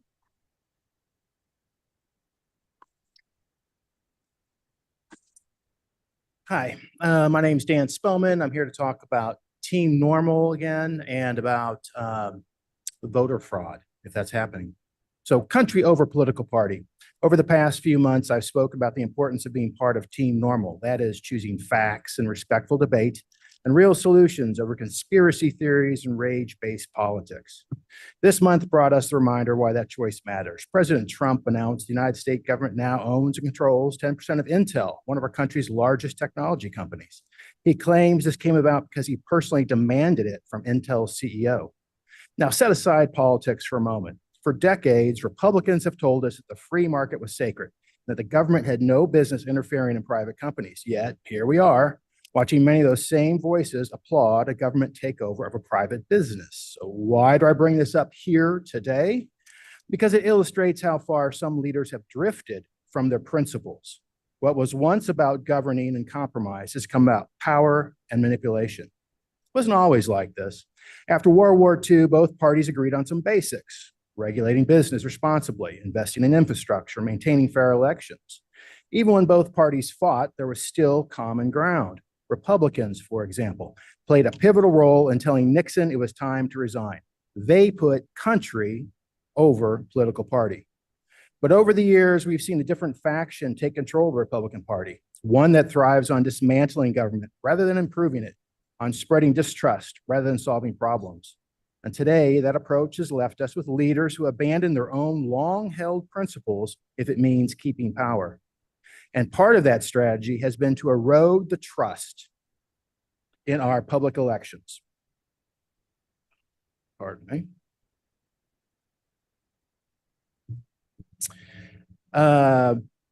Even here in Kane County, a small but loud group keep claiming that our elections are riddled with fraud. This constant drumbeat of false alarms isn't about protecting democracy, it's about weakening it. But the facts show that voter fraud in this country is exceedingly rare and that our elections are secure. And that's why Team Normal matters, because Team Normal isn't about right or left. It's about the facts. It's about integrity. It's about governing responsibly. Most residents of Kane County still believe in those values, and they want us focused on roads, budgets, and safety, not on political theater. So let's continue to lead by example. Let's be the people who choose reality over rage, and who start with facts, and who put the country over our political parties. That's how we keep Kane County strong, and that's what Team Normal is all about. Thank you. Thank you.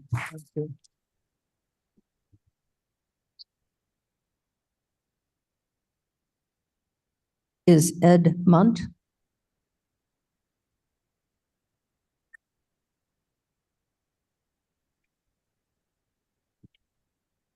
Good morning. My name is Ed Munt, and I'm actually here to do something a little different.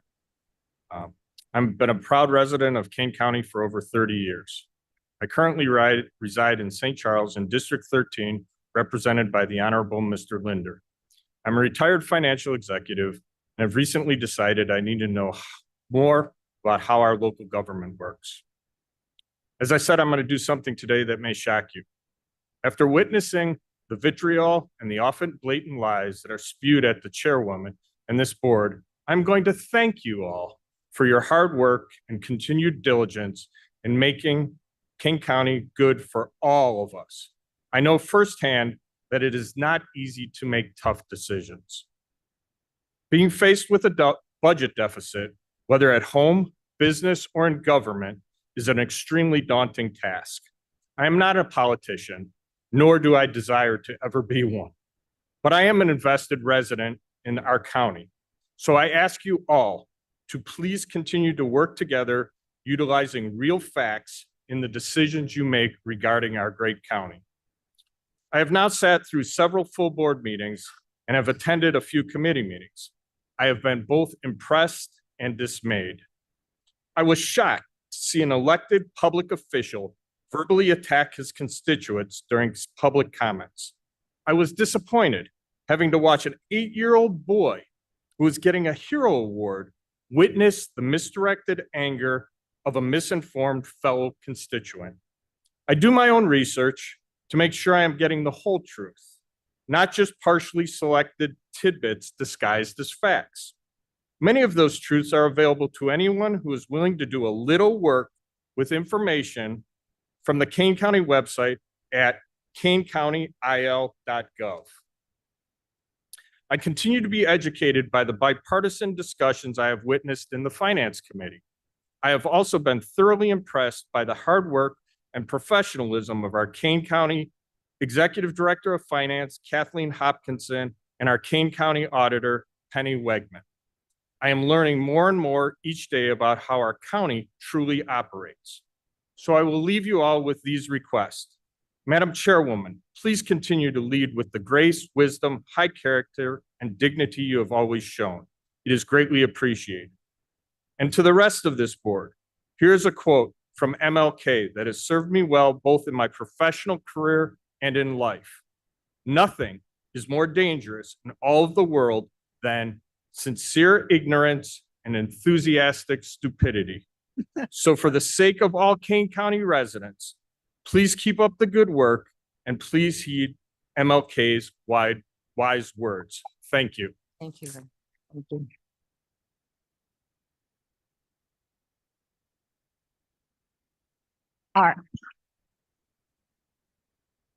Our next speaker is Treasurer Lawson. And Mr. Lawson, I understand that you would like to show a video. Is that accurate? Yes. Would you ask Blair to pull it up? It's right there. Yeah, I need just a minute. I am, for those people that are watching on YouTube, we need to stop the YouTube live stream temporarily. So you will have to come back in when we start that up again in another minute or two. So I apologize for anybody online on YouTube. So give us Information, Madam Chairman. Wait. So we're denying access to the public to show a video on YouTube that's publicly accessible? We don't have permission. Alex, we don't have permission. We don't have permission to stream it because it's on YouTube.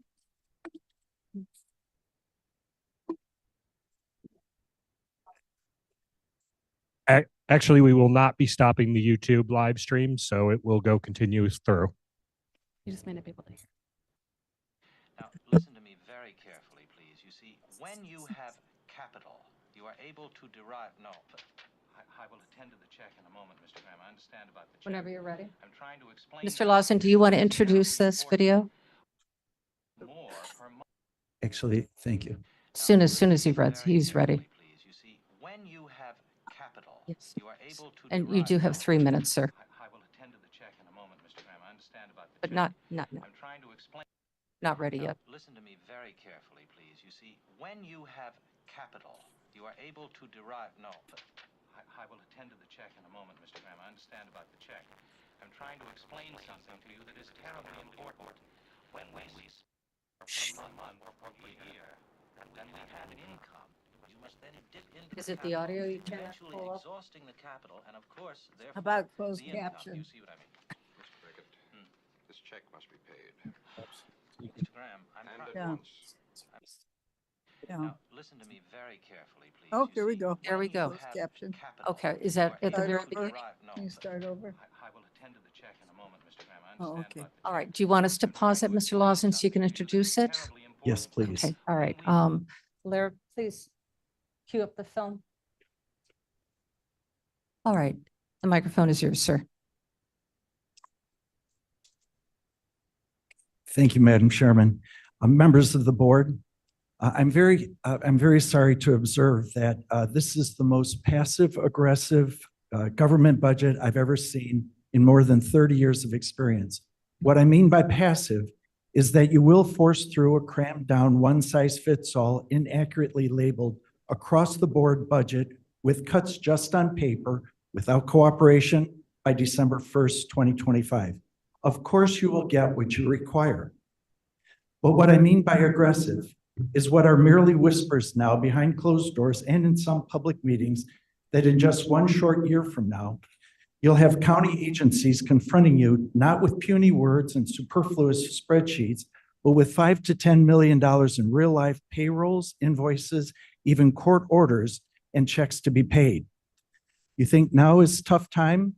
Wait until this time next year when you're trying to balance what will become next year's post-election 2027 budget, and you have to face the consequences of this year's assumptions, like eliminating all of your capital budget and squandering tens of millions of Treasury interest income, and you've run out of your statutory reserves. The most irresponsible budget tactic is kicking the can down the road into heavy traffic. It does remind me of this 90-second video about honoring an overdrawn check. Please roll them. Now, listen to me very carefully, please. You see, when you have capital, you are able to derive... No, but I will attend to the check in a moment, Mr. Graham. I understand about the check. I'm trying to explain something to you that is terribly important. When we spend more per month or per year than we have in income, you must then dip into the capital, eventually exhausting the capital and, of course, therefore, the income. Do you see what I mean? Mr. Beckett, this check must be paid. Mr. Graham, And at once. I'm trying to explain to you that it is impossible to pay the check because your expenses have exceeded your income to such a point that you have exhausted your capital. Now you have no capital, no income, therefore no funds for the check, you see. Don't treat me as though I were a child, Mr. Beckett. No, I'm not. I am as aware of what it means to have no capital as you are. Oh, good. Now, what about this check? Well, are you entirely sure that you really do understand what I mean by capital, Mr. Graham? You see, you've exhausted the capital. I can't cover the check because the check is for $6,000 and you don't have $6,000. In other words, you don't have $60. Come to the point, Beckett. The point, Mr. Graham, is that you don't have any money. The capital and the income are exhausted and you no longer have any money. I wish there was some other way I could say it. How could I put it? That money, you have no capital, you have no income, no, it's only money. No, you have no money. There's no other way to put it, you see. You mean I have no money? All right, and that is our 3 minutes. Thank you very much. Okay.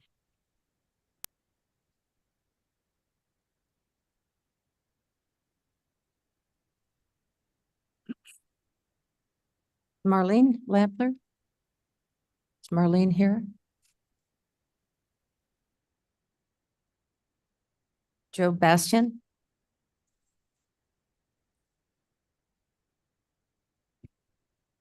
Good morning. Thank you for the opportunity to speak for you today.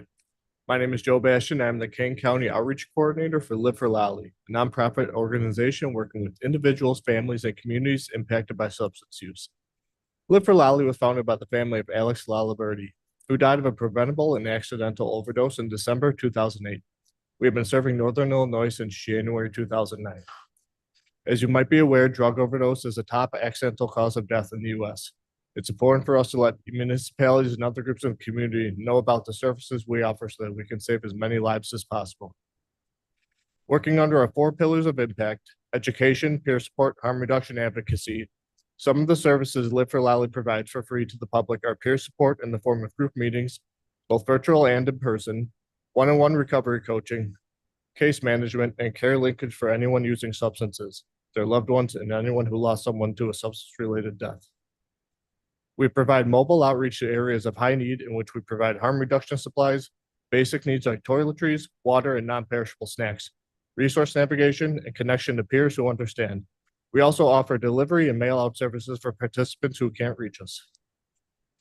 Live for Lally gives educational workshops for community organizations and professional groups, impacted families and people who use substances. We distribute naloxone and drug testing strips. In 2024 alone, we distributed over 27,000 doses of naloxone, more than 24,000 drug testing strips. Live for Lally has been involved with legislative advocacy work on the local, state, and federal levels, and played a pivotal role in writing and passing 26 bills. Our team provides these services with a friendly, understanding, and compassionate approach. We are here to support the citizens of Kane County in any way we can. Thank you. Thank you very much. Thank you.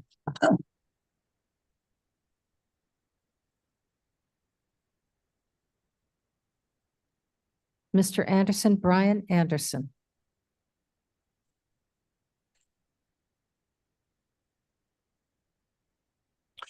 Good morning, Brian Anderson, Sugar Grove.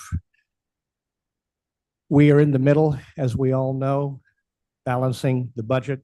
I want to take everybody in this room back to the September 2nd Strategic Plan Subcommittee meeting. On September 2nd, I would hope each and every one of you in your busy schedules, along with reading 921 pages as you had today in your packet, to take the time to go through that meeting. It is shocking. We have much work to do, and I know there's many Democrats and Republicans that are concerned with this strategic plan. Ladies and gentlemen, it's been 218 days, give or take a few days, since we signed the contract in February. When I was here on September 2nd, I was dumbfounded by where we're at in the program. We're dealing with, let's figure out what colors to put on the website. We're talking about having the consultants come in and interview over 100 stakeholders, which sounds like a good idea, but if you give those men and women even 10 minutes to speak, that's hours and hours and hours of taken time. We did hear that we did receive our first invoice of $3,000, and I'm encouraging the board to review, pause, or get rid of this pay, and let's be done with it. This was supposed to be something done in 2025. We're talking about having the consultants come in and do town halls in December. Everybody's busy.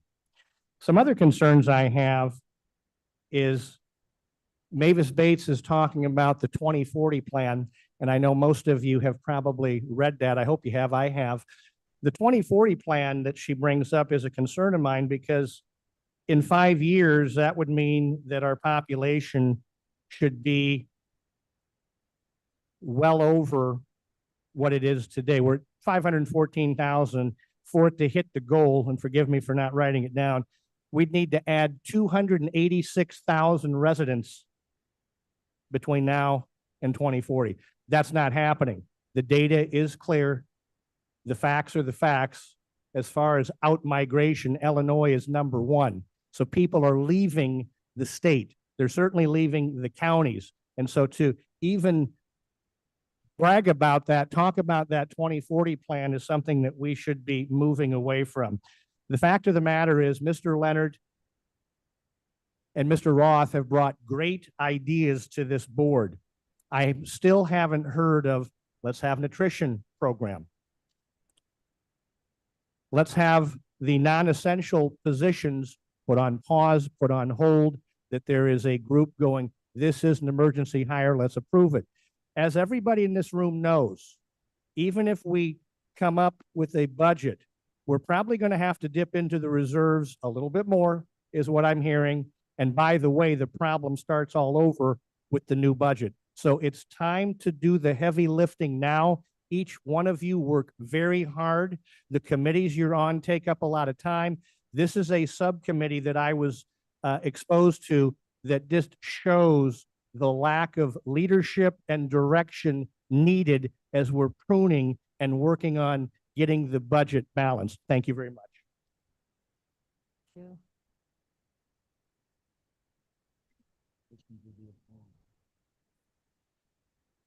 Our next speaker is Sue Sanders.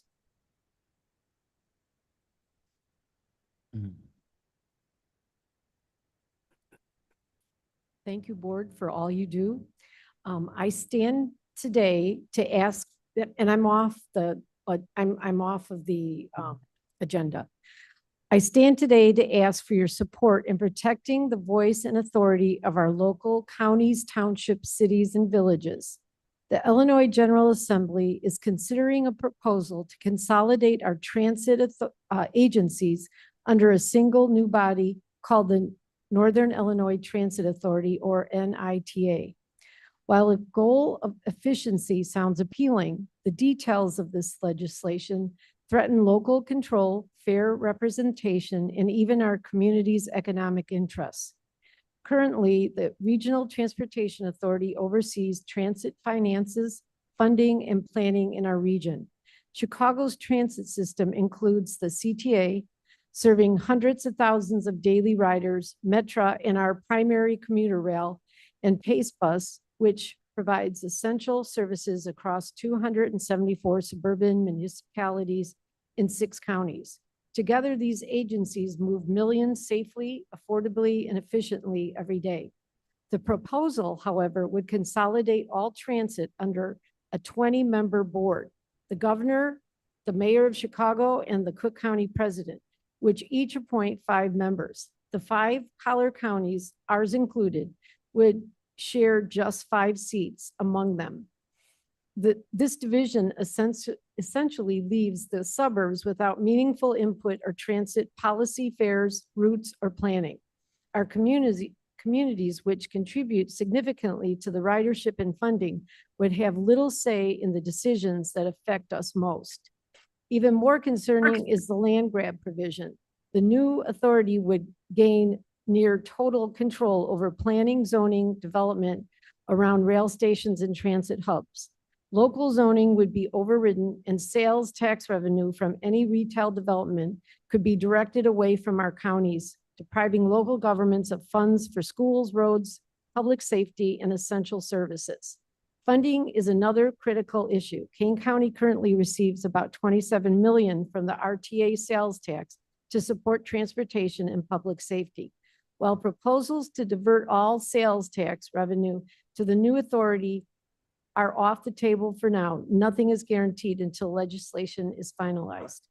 Kane County, along with other collar counties, is united in opposing the 20-member board composition and loss of control. Mayors across the region stand with us.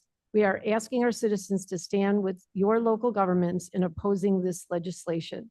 Support of county boards in the cities, towns, and villages in demanding the RTA sales tax distribution remain intact for the local communities. Thank you. Thank you.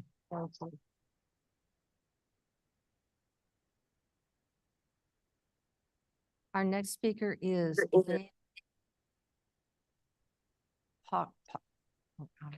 I'm not going to say this right as all. Pockstick. Could you please say your last name? My name is Babe Poxtis. Good morning. I am returning to your Kane County Board meeting by invitation of Madam Chair because I was bumped from the pre-registered public comment roster back in June. So my name is Babe Poxtis and I am a resident of Cook County and I'm a volunteer with Unite for Freedom, not an official spokesperson. I am here today to share critical information regarding our state's voter rolls and voter history from the 2024 general election. This information comes from extensive research conducted by a team of data experts at Unite for Freedom, a nationwide nonpartisan volunteer organization. Our team meticulously analyzed official election files using only official state election data. I am deeply concerned by the findings, which include 4,566,205 material registration errors and omissions in the voter database. 1,045,659 votes improperly counted from these ineligible or uncertain registrants.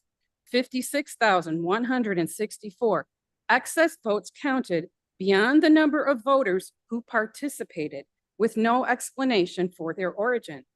1,045,613 voting violations exceeding the legal error threshold, where only 46 errors were allowed under federal law. I'll say that once more. In Illinois, we were allowed 46 errors under federal law, but we had 1,045,659. Just a second, sorry. Unite for Freedom is not alone in raising these concerns. Recent executive actions at the federal level, such as the executive order entitled Preserving and Protecting the Integrity of American Elections, underscores the urgent need to enforce and clarify existing election laws. These directives are intended to guide state compliance and ensure that election crimes are prosecuted because the integrity of our electoral system is at stake. Therefore, we are here to seek your awareness, understanding, support, and action. We have provided you a resolution back in June that highlights these key statistics and calls for an end to inaccuracies and uncertainties that compromise our elections. By adopting this resolution, you will demonstrate your commitment to your constituents' concerns and your dedication to upholding voter civil rights and the integrity of our elections here in Kane County. The right to choose our representatives through lawful and transparent elections is the cornerstone of our constitutional republic, a right fiercely defended for over 2 centuries by the sacrifices of our brothers, our fathers, our mothers, our sisters, and for some of us, our children. It is imperative to address these issues now. If we do not act, the same election systems and procedures that led to errors in 2022 and 2024 will likely produce similar results in the upcoming 2026 general election. Thank you for your attention and consideration. Okay, thank you. Thank you.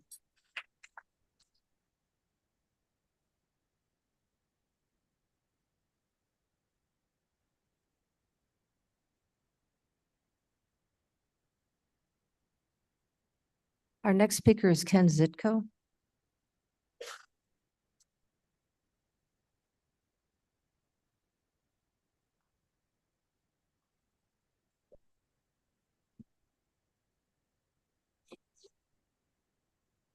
Good morning. This is off agenda. I was here in June as one person of a group presenting information about our elections to the board. We came to raise the awareness of the board and seek the support for our work. I was shocked when we were told that we had to reduce our number of speakers or be split up, which would make our information impossible to follow. At the time, I stated that our free speech was being denied. My speech was so effectively stifled that I didn't even get to share at the time that our ability to redress our grievances was also being denied. Then I tried to fit my portion of our adjusted presentation into the allotted time, and I was physically intimidated by the Kane County Sheriff. I can't help but notice that the sheriff isn't here today, and I don't think he was at any of the dozens of other board meetings that I've attended.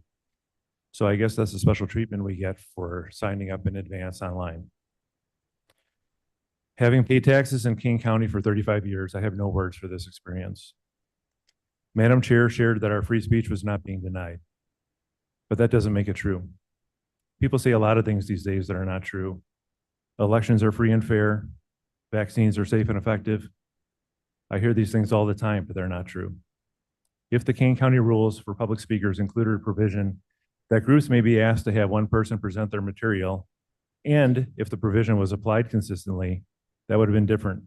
But since those conditions don't apply, our message and our ability to speak it publicly was singled out and silenced. So I've come back to provide more information about the elections in Illinois and also in Kane County.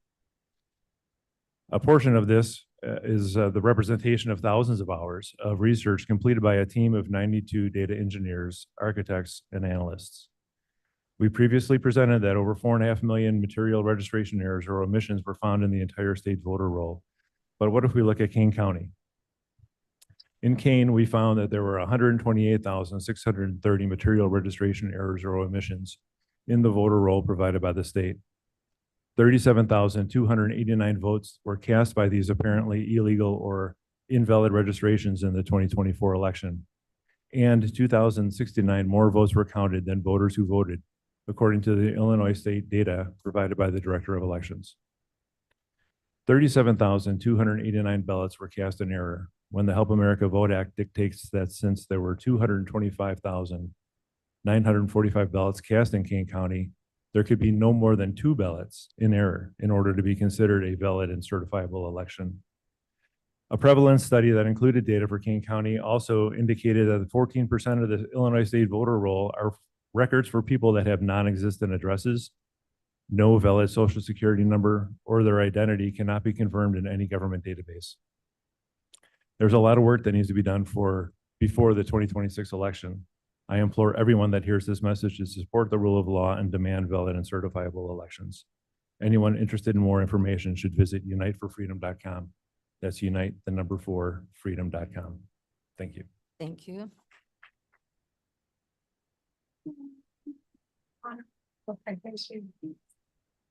Excuse me. We have, I believe, 30 minutes total between the 2 speakers who came earlier for the proclamations. And then we've had 8 speakers altogether. I didn't time those first 2 because I wasn't. they were counted. So I would ask the board, we have 1, 2, 3, 4 more speakers. No objections to continue? All right, so why don't we continue on then? The next speaker is Trist Matuzik.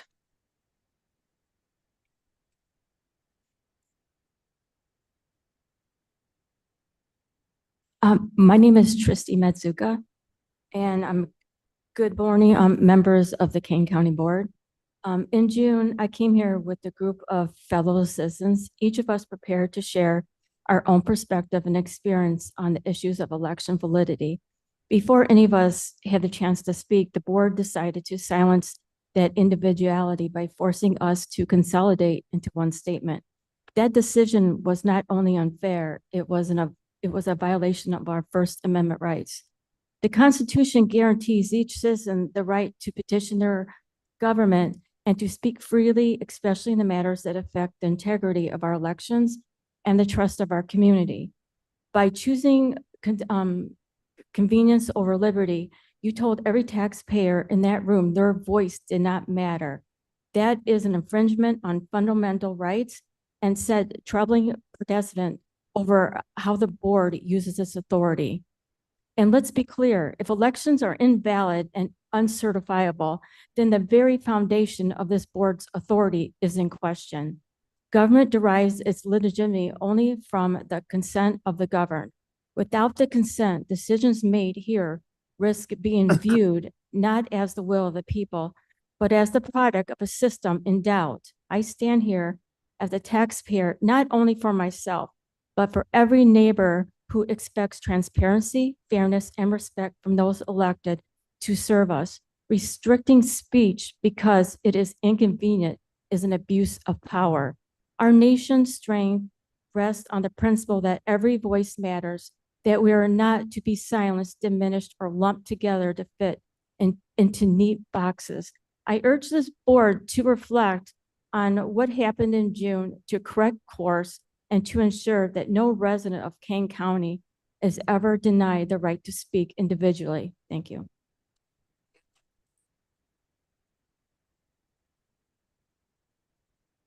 Our next speaker is Jody Zitko. Jody, are you here? No. Righty. Oh, there she is. Hi there. Hi. Good morning, Madam Chair. Oh, I'm Jody Zicko. I've been a resident of Kane County for 23 years. Good morning. I'm here today to bring light to a matter that every citizen of the state of Illinois should be aware of. It's regarding the Illinois voter registrations, and as Unite for Freedom mentioned, that data analysis, it's critical information. The U.S. Constitution allows states to administer elections, but it also empowers the Department of Justice to enforce compliance with federal statutes such as the Voting Rights Act of 1965, National Voter Registration Act of 1993, and the Help America Vote Act of 2002. The DOJ alone has the authority to investigate, monitor, and ensure elections meet federal standards. To fulfill that duty, the DOJ must access the very evidence that proves compliance: voter rolls, registration databases, maintenance records, and related data. Without this, oversight is impossible. Transparency is not optional. It's essential for a lawful enforcement. That is why the DOJ requested Illinois' full unredacted voter database in July of 2025. The Illinois State Board of Elections instead sent a redacted version citing privacy laws. However, federal law preempts state law, and identifiers such as dates of birth are necessary. They're required to conform legal voting age and detect duplicates, registrations of non-citizens, or other unlawful entries. Without them, the DOJ cannot meaningfully audit rolls. When Illinois refused full compliance on September 3rd of 2025, it blocked the only path to verifying the integrity of its rolls. Such refusals are not neutral. They reflect political motives, not legal merit. Too often, the media covers this by deflecting or leaving citizens in the dark. Meanwhile, courts can delay truth through endless lawsuits and procedural challenges. This is not neutral law. It is strategic abuse of the system to withhold accountability. In law, there's a term called consciousness of guilt.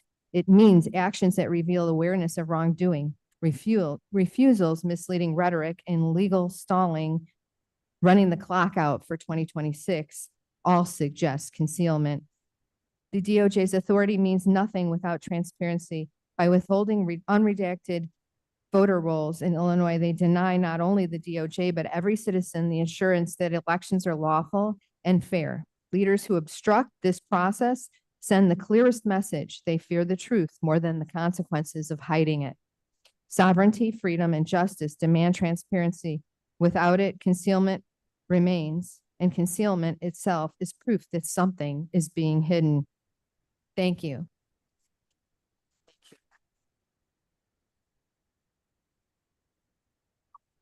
Here, our next speaker is Denise Theobald.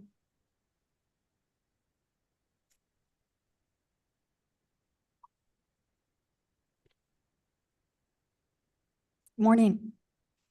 I am here again to talk about the budget deficit facing Kane County. Every week, we unfortunately hear attacks, sometimes vitriol, from the GOP warriors, Kane County Speaks, and the Three-Headed Eagle Alliance, claiming that everyone's taxes in here are at the fault of this board. The reality is Kane County has not raised property tax level in over 12 years. 2025 marked the first increase in more than a decade. They are correct, this board will most likely pass a 2.9% levy increase for inflation. What they haven't told you is that the CPI adjustment applies only to 4% of your tax bill that the county actually receives. On a $10,000 property bill, that means just about $11 goes to the county increase. There are several reasons for our current budget deficit. One of them is between 2012 and 2020, under Chairman Chris Lawson, the board chose not to raise the levy to keep pace with inflation, which is fiscal responsibility 101. For 8 years, the levy was frozen, ignoring modest predictable adjustments allowed under the Consumer Price Index. During the COVID years, it was understandable to pause, but the long stretch of 2012 through 2020 was fiscally irresponsible. Chairman Lawson ran and campaigned never raising taxes and still brags about it publicly today. You, Mr. Lawson, have been the one kicking the can down the road. Even modest inflation at 2 to 3% annually compounds over time. Over 8 years, revenues more than 30% of their real value. That's the loss. That meant tens of millions of dollars Kane County never collected and should have. We are basically now paying 30% more for everything with no increase in revenue. A mandated study on June 15, 2017 warned that Kane County was running lean then and would need new revenue sources soon. Chairman Lawson ignored it. By skipping small annual adjustments, the county created a slow motion budget crisis. Departments stretched flat budgets, projects were delayed, maintenance deferred. What could have been a manageable correction became a severe deficit we now face. No one wants higher taxes, but essential services must be paid for. With tariffs, rising prices, federal funding cuts, and scarce labor, inflation pressures will only continue. Basic high school economics teaches us that failing to plan for the future and failing to adjust for inflation is irresponsible and undermines fiscal health. So I ask that we get back to basics. Passing this levy is not the entire solution, but a necessary one toward stability. And I applaud this board's work on such complex issues. We saw many of the services that are covered by the board Time is earlier over. today. Thank you. All right.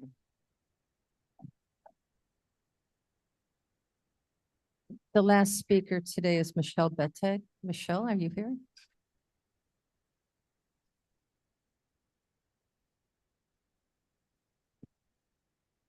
Thank you, Michelle Badtag.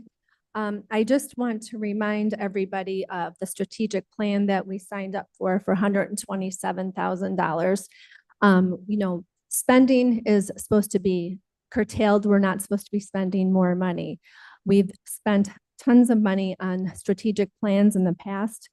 We've spent money on the new government center plan for about 800,000, health building plan, the climate change plan, and plans that have now just been collecting dust, and that's millions of dollars that we're spending on stuff that we're not using.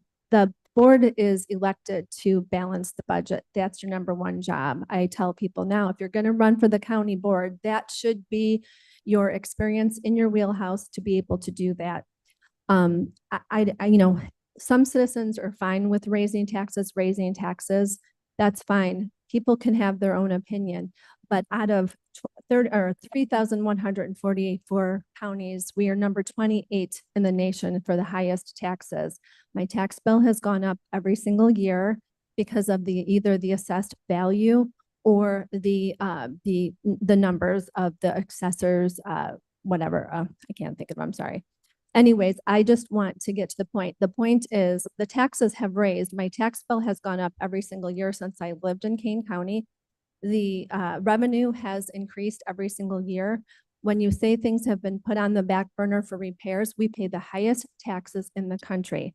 And during COVID, we had a windfall of hundreds of millions of dollars that we had money. This county in the last 3 years, this county board has spent money hand over fist. We sat here, we witnessed it, try to shut it down because we didn't want to save or use the revenues or the reserves to live on. So I'm asking this board, the people that you are so concerned about month after month doing proclamations, the immigrants, the senior citizens, everyone that you're so concerned about, that's who you're hurting the most. The ComEd bills have doubled. The senior citizens services are quadrupling. We need to cut the expenses here. There's been no talk about it since the retail tax has been shut down of what we are going to cut. I don't know, it's fine. You know, in closed company, Corinne Prague can sit there and laugh at her people that come and support the increase in tax. That's fine. It is kind of funny to see someone spend so much time begging to pay more taxes. Out of 3,144 counties, we're the highest. I travel around the country. Our services aren't, I mean, compared to a lot of counties, yes, they're great, but we need to show fiscal responsibility here. Thank you, Michelle.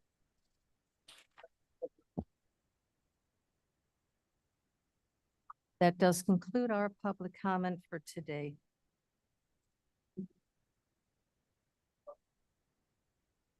Now, I would like to ask you if you would like to take a break at this point, or do you want to get through? Yes, okay. So let's take a 10-minute break.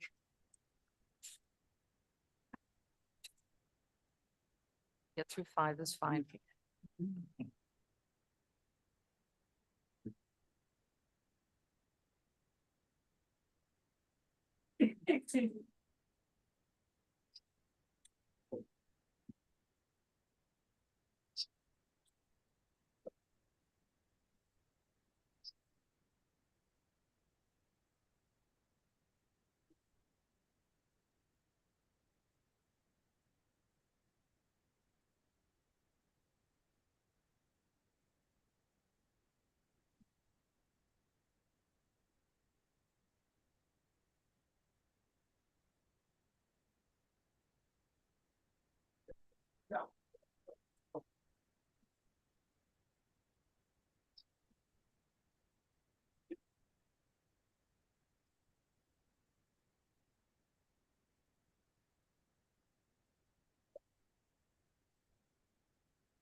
Or pill behind the back.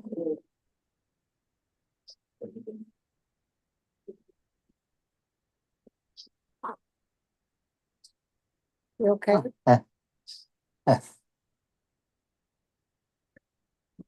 You want some more fake? Oh, I know. Water? Okay. Wet washcloth?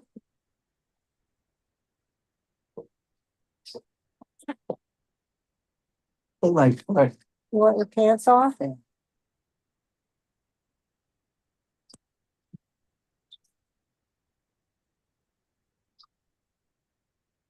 Well, I think these glasses are pull them out of the way.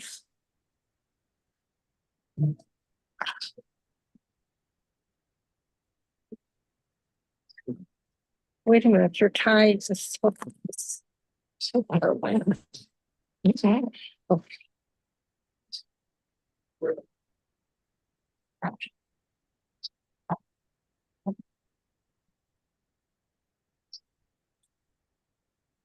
have to get this bag on first. Dale, your mic is on. You might want to turn it to mute.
We're reconvening, everybody. Please sit down.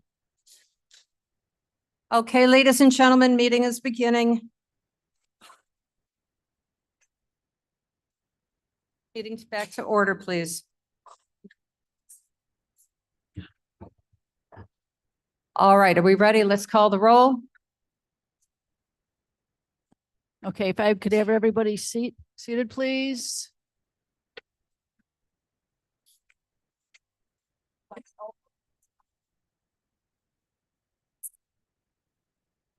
You still go on the second one? Stand up. What? By the time I get out of here, I feel like. All right, everyone for roll call. Alan, are you present? Joe? We're here. Bates? Sure. Berman? Doherty? Doherty Mr. here. Thank you. Garcia? Garcia here. Gripe? Here.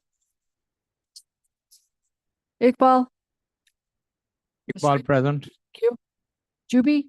Here. Caius? Are you here? Caius present. All right. Leonard? Leonard here. Lewis? Lewis here. Linder? Here. Molina? Molina present. Genesis? Hannes is here. Thank you. Roth? Roth is here. Sanchez? Sanchez present. Okay. Strathman? Present. Surgis is absent. Tarver? Tepe? Happy here. Right. Williams? Young? And Madam Chair, you are here with a quorum. Oh, excellent. Berman's here. Mr. Berman, welcome. Thank you. All right, ladies and gentlemen, we're now on to the consent agenda. Would anybody like to pull something off a consent? And I'd like to address the left side first, and then we'll go to the right side. Madam Chair Williams, I need to pull off 25-307. There are two blanks in that resolution that we need to insert. And it is a time-sensitive motion that needs to be voted on today. 25-307. I find it. Okay. All right, Mr. Williams. Anybody else? Yes, sir. David Young, 25-299, 25-30299. Please go slower. 300. Yes.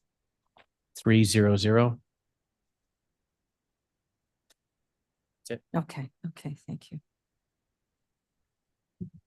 Anybody else in the room? Anybody online? All righty.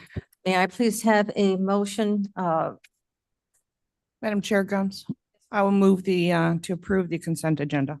Okay, hold on a second. With removal of 25-299, 25-300, and 25-307. Correct. We took 308 off. Hold on. This is purely procedural. In exec, you had off consent 25-309, so it looks like it was passed off consent, but it was placed into the consent agenda, so it probably needs, just for purposes of making sure it's proper. I'll amend my motion to exclude 25-309 as well. Okay, 308, we already did. yes. All right, so we're removing 25-309. Is that accurate from consent? Yeah, and that's just because of a Okay, very good. procedural issue. Okay, very, very good. So we'll add 25, I'll read them again for clarity, 25-299, 25-300, 25-307, 25-309. And we've already done 25-308, so that has been completed. So with that, may I have a motion and a second to approve the consent agenda? Move to show. Moves, and over here. Mr. Linder. Mr. Linder, Linder, second, very yeah. good, thank you. Ellen? Ellen, aye. Arroyo? States, yes. Berman? Yeah. Doherty? yes. Garcia? Yeah, yes. Gripe? Right, yes. Gums? Gums, yes. Iqbal? Oh, yeah. Juby? Juby, aye. Caius? Yes. Leonard? Lewis. Yes. Linder, Linder, yes. Molina, Molina, yes. Genesis, Genesis, yes. Roth, Roth, yes. Sanchez, Sanchez, yes. Strathman, Yes. Tarver, Tepe, Tempe, yes. Williams, Yes. Young. Yes. That passes. All right, very good. Thank you. So may I now have a motion and a second to discuss potentially approve item number 25-299? Thumbs move. Thank you. Second. please. Second. Thank you, Mr. Linder. Mr. Young. Yep, David Young. This is another one of these co-op purchases. The total amount is $144,985. It is purchasing by the Han Company furniture through a co-op, which is Omnia. And I've talked about this in the past. We are not sure that we are getting the best pricing for the furniture by going through Omnia. So I would like for the building management department to go ahead and get multiple bids for this furniture instead of making it easy button. This is the easy button. Okay, I'm going to buy that furniture through this Han furniture through Omnia. Easy. Well, you may have just spent a lot more money than you should have. Now, you maybe not, but when you sign up for all these co-ops like this all the time, we don't know if we're getting the right price, the right price or the good price. So I voted no against this in admin committee, and I want everyone else to vote no against this so that these guys can do a better job by sourcing this furniture and other products that they have. Thank you. Thank you. Any other comments on this? Madam Chair? yes, I don't know Mr. if we could have Kennis. Mr. Fonstock speak to this. Is he in the room? Roger, would you have anything to add? He is online. Mr. Absolutely, Mr. Fonstock. Would Yeah, you like this- to speak to this? This is Roger Fonstock. The cooperative is something that the county board has approved as a cooperative purchasing master services agreement with Omnia. There are several master service agreements like this for cooperatives that provide us with discounts off of the manufacturer's price. Han is a national furniture manufacturer, and they have a reseller network with a local reseller, which we're using for this project. This was a proposal for specifically the development department, and we were looking to get this done in this fiscal year. The pricing, like I said, is I believe it's a discount off of the list price. We're recommending approval, and the agreements that we have go through the state's attorney's office. They'll be reviewing any final agreements for terms and conditions, but we're recommending this for the development office furniture. Okay, thank you. Mr. Tarver? Well, we learned during the Forest Preserve meeting today that some of the work in the co-op, they also did outside bidding. I'm just wondering, Roger, was there any outside bidding, or is it just going through this co-op? We've done several different co-ops for furniture. We don't buy a lot of furniture traditionally, so we don't have like a standing furniture bid that we've done. So this was something to get the development department furniture replaced for their new positions and new organization that they have going on for, I believe, certain offices that were merged in. They needed to redo or redesign their floor space to accommodate. We certainly can do bids on things like this. It would extend our timeline, maybe 90 days or more. And, we think that Omnia and the Han pricing is good pricing. I'm not, here to say it's the best. There's always someone cheaper, but Han as a product is very good. And the pricing is a discount that they honor nationally. So if you're going to get Han furniture, I don't know that other resellers of Han would discount beyond what the national contract is, but you certainly could probably find cheaper furniture. That's without question. So that, it's really a quality, and we believe this is a good product. It's a good price that's nationally available, but bidding it would extend our timeline. Thank you. Thank you. Mr. Gripe. Thank you, Madam Chair. Roger, thanks for those comments. I'm curious, I know we can't bid unless we go out to a bunch of people for bids, but is it possible for us just to check, like, I know there's a large furniture wholesaler in Elgin, I shall remain nameless, that we could just check the prices on this furniture. I know they deal with Han Furniture and just say, hey, if would, you know, what would you sell them for? Just as information, not a formal bid. Yeah, we do price check against these contracts. We will go out on like national sites. I mean, we commonly verify against Amazon and other resellers to see if we're getting competitive or market prices. But we could certainly do that and check some of the other pricing before we place the order. But again, you know, you're dealing with large amounts of furniture and installation services to get the old furniture out. So it's a large project, and if we didn't do it through a cooperative like this, we would have to put together a bid and plan set in order to do it. The company is offering all their planning services as a part of this cooperative to design, lay out the furniture, plan, install, and I believe it includes the disposal of the old furniture. So we'd have to draw up all the specifications for that to put it out. And through this cooperative, they're offering those services as a part of the cooperative.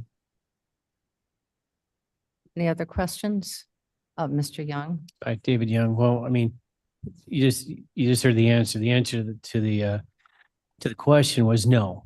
I did not go get bids against this. It's $144,000, $144,985. I mean, if we went and it just could save 10% on every $100,000 purchase, we'd be in a better spot. And so I'm recommending that we vote no against this and have him go back and prove that, and maybe Omnia is the best deal. I mean, I don't know, but this is an easy way of not getting multiple bids. And I'd like to stop it so that multiple bids are given for the same brand furniture, Han Furniture. We want high quality that lasts a long time, but go out and find if there are other distributors out there that could provide it at a lower cost. And we're just asking to do just a couple more steps. So I'm going to vote no. I'd like everyone else to vote no. And we can send this back. All right. Any other comments on this? If none, clerk, call the roll, please. Ellen, Ellen, I. Arroyo, Bates, Bates, yes. Berman, No. Doherty, Oh, yes. Garcia, Gripe, Right, no.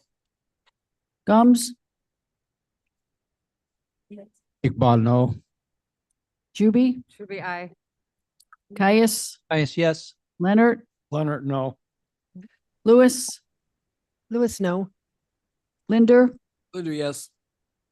Molina, Molina, yes. Penesis, Genesis, yes. Roth, Roth, no. Sanchez, Sanchez, yes. Strathman, Yes. Tarver, No. Tepe, Deppie, yes. Williams, Williams, no. I'm sorry, No. and Young. No. 10 pass, it's 10 nays, but more than that, and more than that on the yay, so it passes to, right, to 4, yep, 13, All righty. because that's 20. Yep. All righty. May I have a motion and a second to discuss and possibly pass item number 25-300? Caius would move. Mr. Caius, second, please. Allen seconds. Thank you, Ms. Allen. Discussion, Mr. Young. David Young, same thing. Another co-op to buy stuff from Granger and Omnia. I don't know why we're doing that. Why you just buy it directly from Granger, but this one's for 200,000. So here we go again. So you have just these two resolutions, 200,000 and 144,000.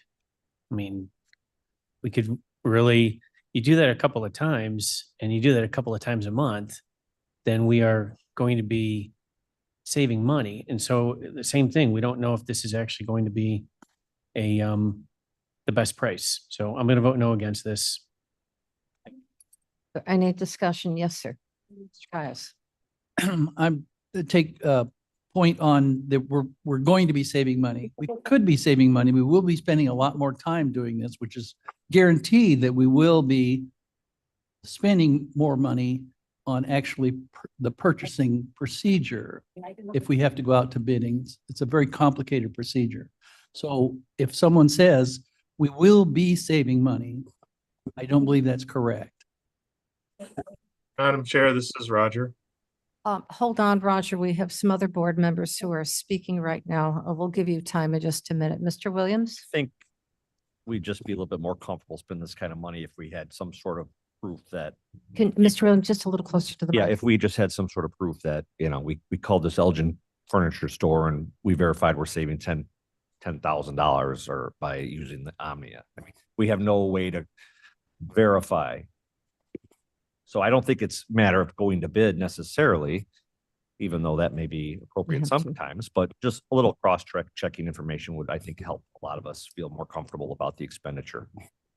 All right. I hear you. And Mr. Fonstock, although this is not the purview of this particular meeting, perhaps I would like very much for us to talk to purchasing and this whole process, because this is being brought up. And you do need to address the concerns that have been expressed by the board by the last vote. Obviously, there are bipartisan concerns on how this process is. So, Mr. Caius, at your next admin meeting or the meeting after, if you could bring this forward, just so we have a discussion on it. All right, I would, if Mr. Fonstock had something to say about this I am particular fine. contract, I'd like to hear about it. And absolutely, I think that's why I think we should bring it up and discuss it. Okay, very good. Absolutely. And Molina. Miss Molina, okay, Miss Molina. Thank you, Madam Chair. I guess my question is, are we following our policies and procedures, or is there something that we're not doing right now? Are we following what we're supposed to be doing? So I guess I'll ask our state's attorney, are these going through the process that they should be going through, or are we missing something? So I've been pretty consistent on this, which is bidding is the first and only choice. Omnia is supposed to be an option amongst the bidders. So you are to go to bid, and if Omnia is the cheapest, then you can just go with Omnia. You don't need to go with the subsequent steps. Part of the process with bidding and the reason it takes so long is because you have to write up the bid packet, stuff like that. But that largely depends on how fast you can get the bid packet. There's a lot of bid packets that are almost pro forma that can be turned out pretty quickly. It only requires it to go to bidding for 7 days. Once the bidding comes in, if Omnia is the cheapest, then off you go. So it's not a 90-day delay, although at times it may be when you're talking about from beginning to end, but it's really technically you're only requiring a 7-day and open. The other thing too is the concern I have when we're not going to bidding is local providers filing a challenge on us saying we're not following bidding practices. So these are the reasons why I've been pretty consistent that we need to be following bidding ordinance, particularly our own, but also the state one. Thank you. All right, I think we know the direction that we're going. Mr. Fonstock, I'll let you speak now, please. So this is a Granger agreement with Omnia, and what it provides is a catalog of parts that we can order from, or we can actually compare and do quotes. Most of these parts are under $1,000 part, and we compare with local vendors that can offer us additional pricing. If we can find it cheaper at another vendor, we will purchase it from another vendor. I think some of this is conflated with the micro purchase ordinance that you have, that really you know, under $10,000, probably a micro purchase, but because of the cumulative value of all of the purchases, we try to get a blanket agreement that gives us the discount plus an agreement authorizing the purchases for day-to-day repairs. This is a little different than the furniture in that we do go out and get competitive pricing for each part, and we have a team of people that are looking for better prices on all of these. Granger just happens to be a large reseller and they have a national contract that we can purchase from. But most of these as micro purchases may be something that we buy this part one time in a year and it's a few $100s or less. So putting it out to bid becomes bidding an entire catalog of parts because it's not predictive. So we're supporting and recommending this Granger contract as just another tool in the things that we need in order to buy parts on a regular basis. Thank you. All right, thank you. With that, Mr. Gripe, or like to call the roll? Just one quick thing. So based on Mr. Frank's comments and Ms. Molina's comments, is it safe for us to assume that this contract was bid? For the catalog of tools. It was bid through Omnia. Yeah, so that's not bidding.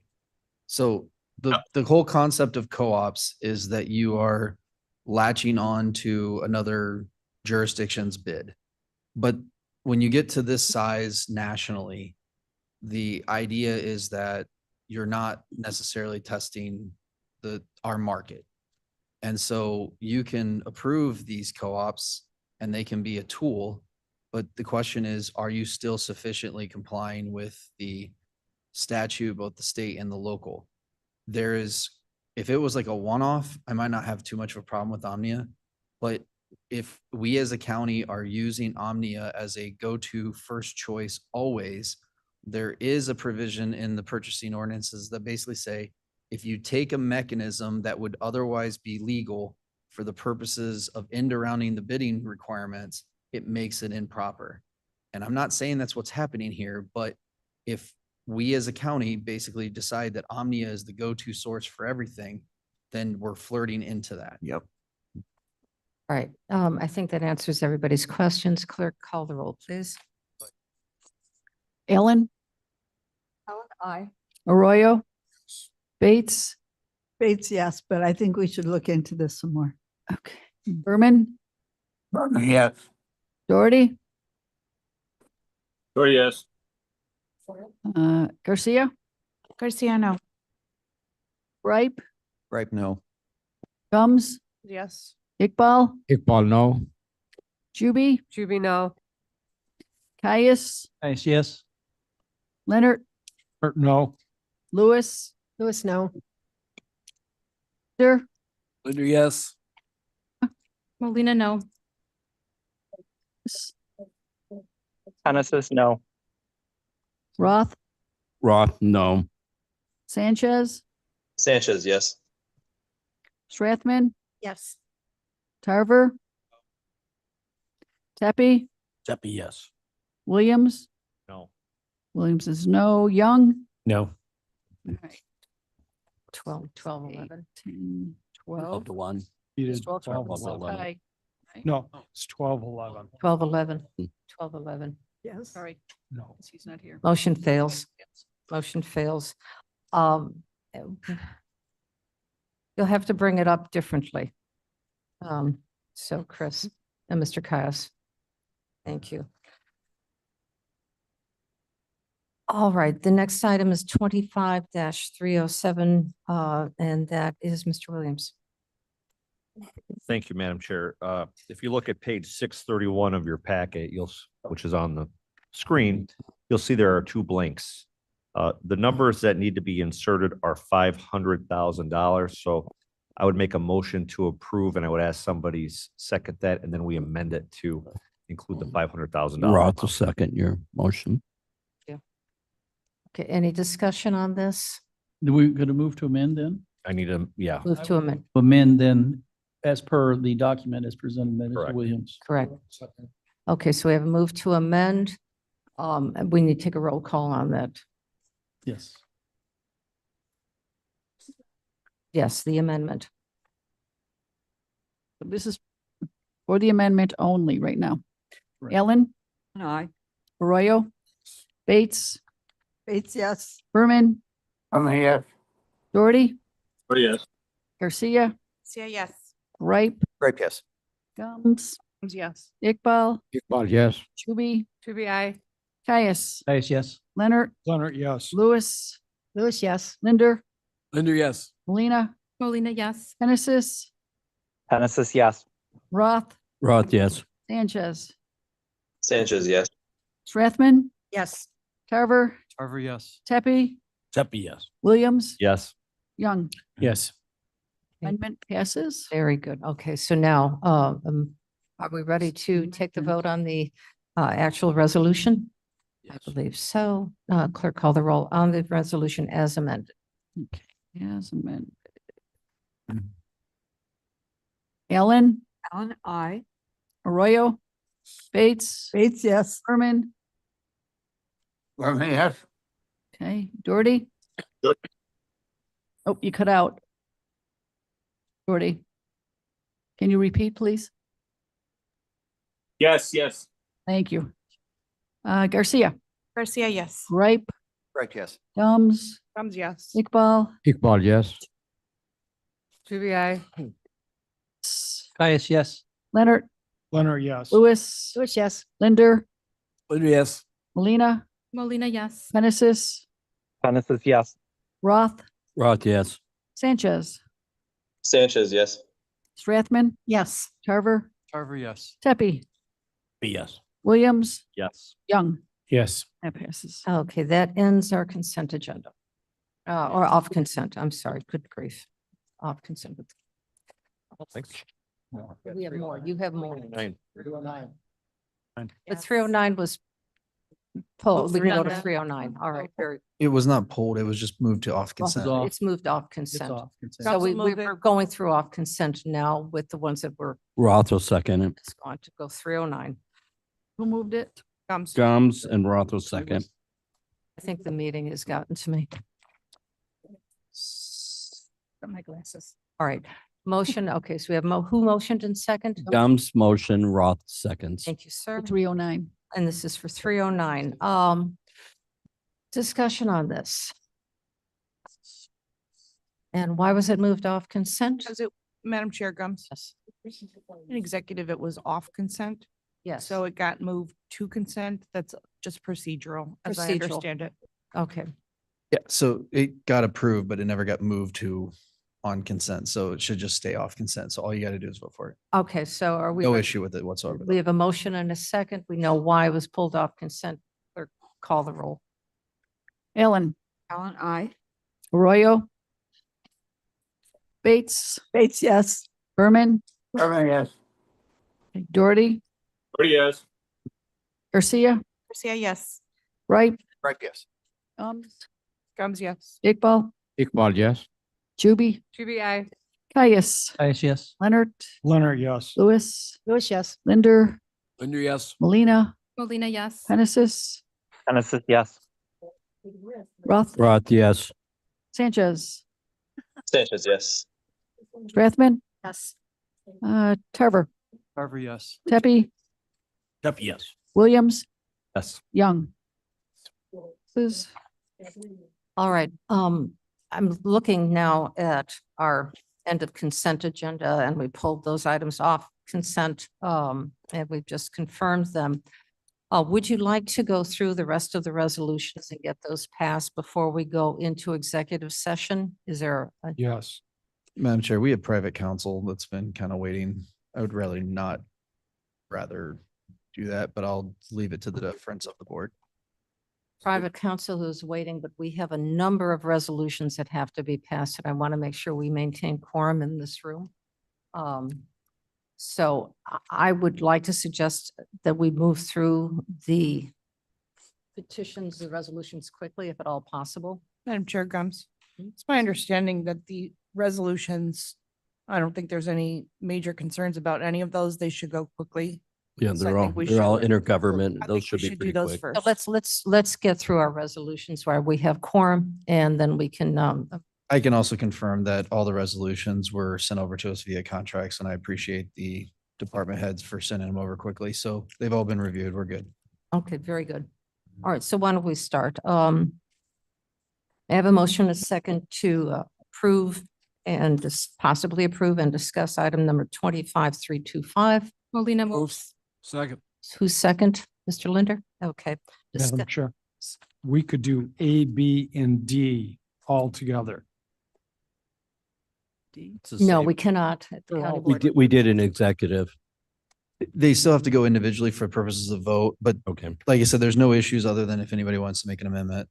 The contracts have been reviewed. We're good otherwise. Let's expedite through these 'em. votes if at all possible. So I think we're ready to take the roll on this. This is item number 25-325. Okay, Ellen, Ellen, aye. Arroyo, Bates, Bates, yes. Berman, Yeah. Doherty, Yes. Garcia, Garcia, yes. Gripe, Right, yes. Gums, Gums, yes. Iqbal, Iqbal, yes. Juby, Aye. Caius, Nice, yes. Leonard, Leonard, yes. Lewis, Yes. Linder, Yes. Molina, Molina, yes. Genesis, Genesis, yes. Roth, Roth, yes. Sanchez, Sanchez, yes. Strathman, Yes. Tarver, Tepe, Yes. Young. Yes. Passes. May I have a motion? Chair, I move resolution 25-326. Thank you, sir. Second. Second. 2 second. Tarver seconds. Number 326. Call the roll. Okay, Ellen, Ellen, aye. Arroyo, Bates, Yes. Berman. Yes. Okay, Doherty, yes. Garcia, Yeah, yes. Gripe, Right, yes. Gums, Gums, yes. Iqbal, Iqbal, yes. Truby, aye. Caius, Nice, yes. Leonard, Leonard, yes. Lewis, Yes. Linder, Yes. Molina, Molina, yes. Genesis, Genesis, yes. Roth, Roth, yes. Sanchez, Sanchez, yes. I'm sorry, Sanchez, yes. Oh, Sanchez. I got that, Strathman. Yes. Okay, thank you. Tarver, Carver, yes. Tepe, Happy, yes. Williams, Yes. Young. That Okay, very good. passes. Madam Chair, I move resolution 25-327. Gums will second. Thank you. Discussion? None. Call the roll. Ellen, Ellen, aye. Arroyo, Bates, Berman, Yes. Doherty, yes. Garcia, Garcia, yes. Gripe, Right, yes. Gums, Gums, yes. Iqbal, Iqbal, yes. Juby, Truby, aye. Caius, Nice, yes. Leonard, Leonard, yes. Lewis, Yes. Linder, Linder, yes. Molina, Molina, yes. Genesis, Genesis, yes. Roth, Roth, yes. Sanchez, Sanchez, yes. Strathman, Yes. Tarver, Tepe, Yeah. Williams, Yes. Young. Yes. Okay, very good. Move resolution 25-328. Thank you. Gums will Strathman second. seconds. Oh, Strathman. Okay, this is 328. Ellen, Ellen, aye.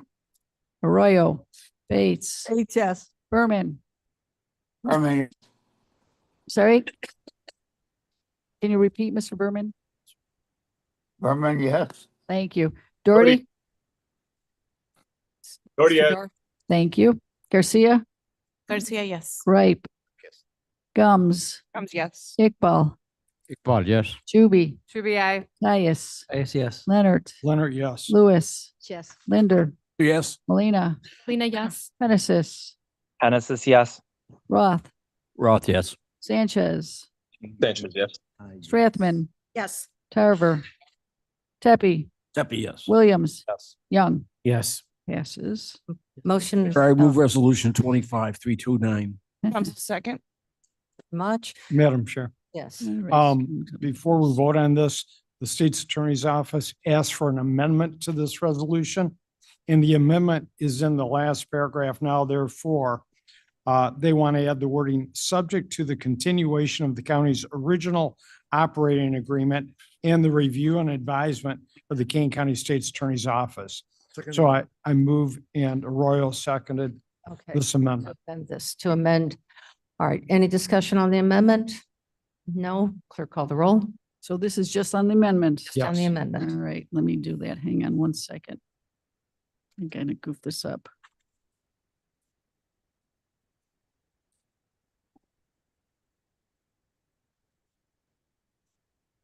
Just on the amendment, Ellen, Ellen, aye. Arroyo, Bates, Bates, yes. Berman, Berman, yes.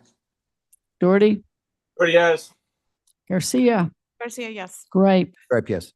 Gums, Gums, yes. Iqbal, Yes. Juby, Juby, I. Caius, Nice, yes. Leonard, Leonard, yes. Lewis, Yes. Linder, Yes. Melina, Molina, yes. Genesis, Genesis, yes. Roth, Roth, yes. Sanchez, Sanchez, yes. Strathman, Yes. Tarver, Tepe, Tuppy, yes. Williams, Young. Yes. Okay, now motion, and let's move forward on the actual resolution as amended. Okay, Ellen, Alan, I. Arroyo, Bates, Bates, yes. Berman, Yes. Doherty, Yes. Garcia, Garcia, yes. Ripe, Right, yes. Gums, Gums, yes. Iqbal, Iqbal, yes. Juby, Caius, Yes. Leonard, Leonard, yes. Lewis, Yes. Linder, Linder, yes. Melina, Molina, yes. Genesis, Genesis, yes. Roth, Roth, yes. Sanchez. Mr. Sanchez, San- yes. Thank you. Strathman, Yes. Tarver, Tepe, Tuppy, yes. Williams, Yes. Young. Yes. That passes. Madam Chair, I move approval of resolution 25-320. Gums will second. 320. 3-3. Zero. 0. 329, now on 330. Oh, yeah. Okay. What she said. Wrong page. I got it. So second, okay. Yeah, you are. Any discussion on this? Seeing none, clerk call the roll. Allen, Alan, I. Bates, I'm sorry, Arroyo, Yes. Bates, Bates, yes. Berman, Yes. Doherty, Yes. Garcia, Garcia, yes. Ripe, Right, yes. Gums, Gums, yes. Iqbal, Iqbal, yes. Juby, Juby, I. Caius, Nice, yes. Leonard, Leonard, yes. Lewis, Stain. abstain, all right. Linder, Linder, yes. Molina, Molina, yes. Genesis, Genesis, yes. Roth, Roth, yes. Sanchez, Sanchez, yes. Strathman, Yes. Tarver, Tepe, Tuppy, yes. Williams, Yes. Young. Yes. Okay, I'd like to give Passes. this to Mr. Tuppy. Mr. Tepe, since this is coming out of transportation. Move resolution 25-331. Caius, second. Thank you, Mr. Caius. Discussion? Seeing none, clerk call the roll. Allen, Alan, I. Arroyo, Bates. Bates, yes. Berman, Yes. Doherty. Thank you. Garcia, Garcia, yes. Gripe, Right, yes. Gums, Gums, yes. Iqbal, Iqbal, yes. Juby, I. Caius, Caius, second. Caius second. Second. Or I mean Caius, yes. Sorry. Caius did second it. Leonard, Lewis, When can I take that? Linder, Linder, yes. Melina, Yes. Genesis, Genesis, yes. Roth, Roth, yes. Sanchez. Goes up and down. Mr. Sanchez, yeah. Sanchez. Thank you. Strathman, Yes. Tarver, Tepe, Yes. Williams, Yes. Young. Yes. Okay, very Passes. good. All right, Mr. Williams, this is yours. There you go. Oh. On page 938. 332. 332. 32. 938. Looking at the wrong page. No wonder I couldn't see it. Okay. I would move resolution 25-332, confirming subrecipients for housing stabilization services using emergency rental assistance program 2 funds. Okay, Okay. Ms. Bates. Bates Um, seconds, Yes, okay. please. All right, discussion, seeing none, clerk call the roll. Allen, Aye. Arroyo, Bates, Bates, yes. Berman, Yeah. Doherty, Yes. Garcia, Garcia, yes. Gripe, Right, yes. Gums, Iqbal, Iqbal, yes. Juby, Juby, I. Caius, Caius, yes. Leonard, Leonard, yes. Lewis, Linder, Linder, yes. Molina, Molina, yes. Mr. Penesis. Genesis, yes. Thank you. Roth, Roth, yes. Sanchez, Sanchez, yes. Strathman. Yes. All right, Tarver, Tepe, Tuppy, yes. Williams, Yes. Young. Yes. Okay, Ms. Garcia. No, she just stepped out. Could you lead the next one, please? going to be resolution 333, authorizing IMRF benefit protection leave not attached. Very good. Second, please. Gripe second. Thank you, Mr. Gripe. Not attached. What, can you explain any about the leave? So this is the thing that was talked about in closed session, which is one of the things I had hoped to talk about in closed session before we did all of these. Okay, very good. Okay, all right. No, so we can't talk about it, but let's pass it. Okay. Or we can go into closed session. I can explain it to everybody and we can go, you can move it to later on in the. Can we move it to later on and do that last one? Absolutely. Okay, right, so we're so gonna come be, do we need a motion to move that Do we to? withdraw? Somebody needs to withdraw. We skip it for now. Just Delay the vote. We're gonna delay the vote and we'll bring it back. Okay. So we have a motion and a second. We'll just review it again. All right, last one. I can do this one. I think you should do that one. Okay. This is resolution 25-334. It's approving and authorizing execution of intergovernmental agreement with McHenry County for temporary use of the Kane County morgue and facilities at the Kane County Coroner's Office. I'll make a motion to move. Brazos second. Okay, thank you very much. No discussion. Clerk, call the roll. Ellen, Ellen, I. Arroyo, Bates. Bates, yes. Berman, Berman, yes. Doherty, yes. Garcia, Yes. Gripe, Yes. Gums, Comes yes. Iqbal, Iqbal, yes. Juby, UBI. Caius, Case, yes. Leonard, Leonard, yes. Lewis, Lewis, yes. Linder, Linder, yes. Molina. Molina, yes. Genesis, yes. Thank you. Roth, Roth, yes. Sanchez, Sanchez, yes. Strathman, Yes. Tarver, Tepe, Zeppi, yes. Williams, Yes. Young. Yes. Okay, very Passes. good. All right, we are now going to circle back around and go into closed session.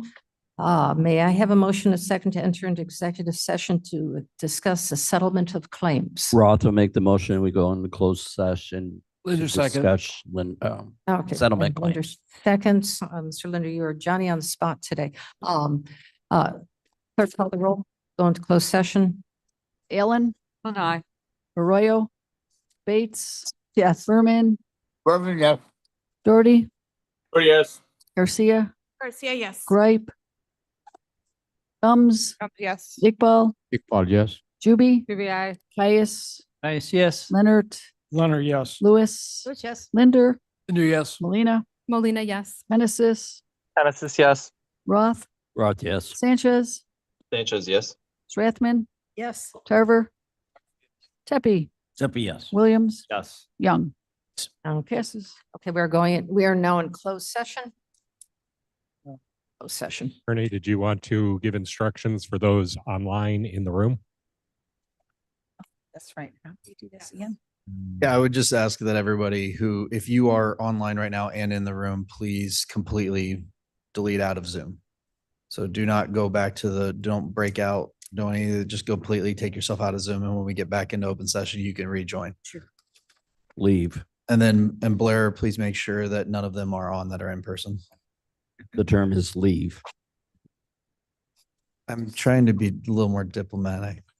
That's the button that says leave. Yeah, hit the button that says leave. Let's- That's let's correct. be clear about that. Okay. Say get out. The heck out. Yeah, I believe we have Out by several in sunset. the room board members that are still logged into Zoom. Name them. Members, you're still on Zoom. Who is Oh, it? Are we talking only in-house or remote ones? In the room. No, in-house only though. Remote ones have to. Yeah. Right. You can. Mr. Caius, right? Yeah, probably. I have Mr. Roth. I have left. Mr. Linder. Linder, get out of Zoom, please. Left, Mr. Mr. Gripe. I checked that. I left. Leave. I'm out. Still on there. Come on, guys. Refresh your screen, Blair. Should be here, Mr. Sanchez. To show them how to use the computer. Okay, I think we're good. I have Berman online, Doherty online, Sanchez online, Assistant State's Attorney online, and Penesis online. Everyone else is gone now. It appears we had a late. Sound correct? Yes. Okay. We're ready to go. Okay, we are back into executives. Good. We're not ready yet. No.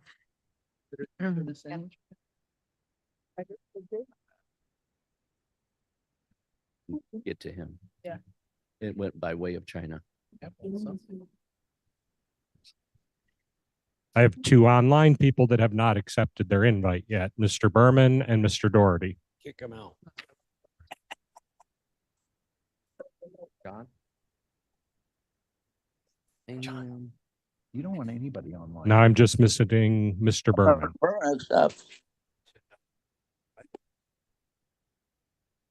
Mr. Berman, please accept your invite.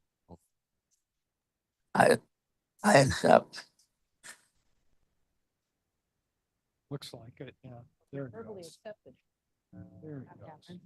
So there's a lag. He's off now.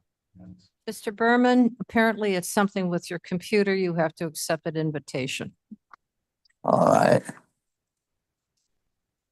Button. Oh, I can't find it. So what do you want to do?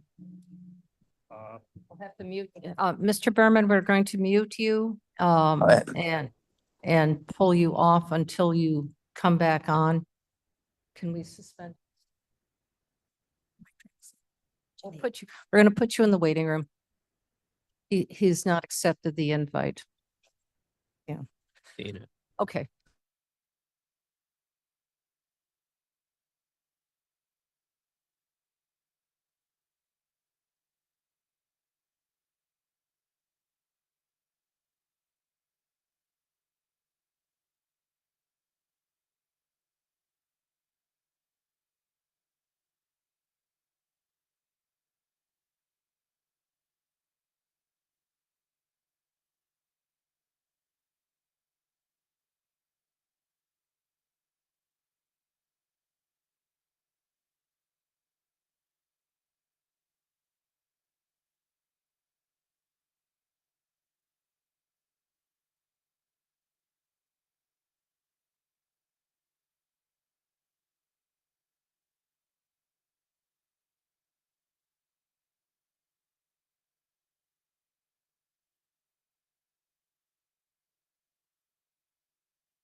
Mr. Sanchez.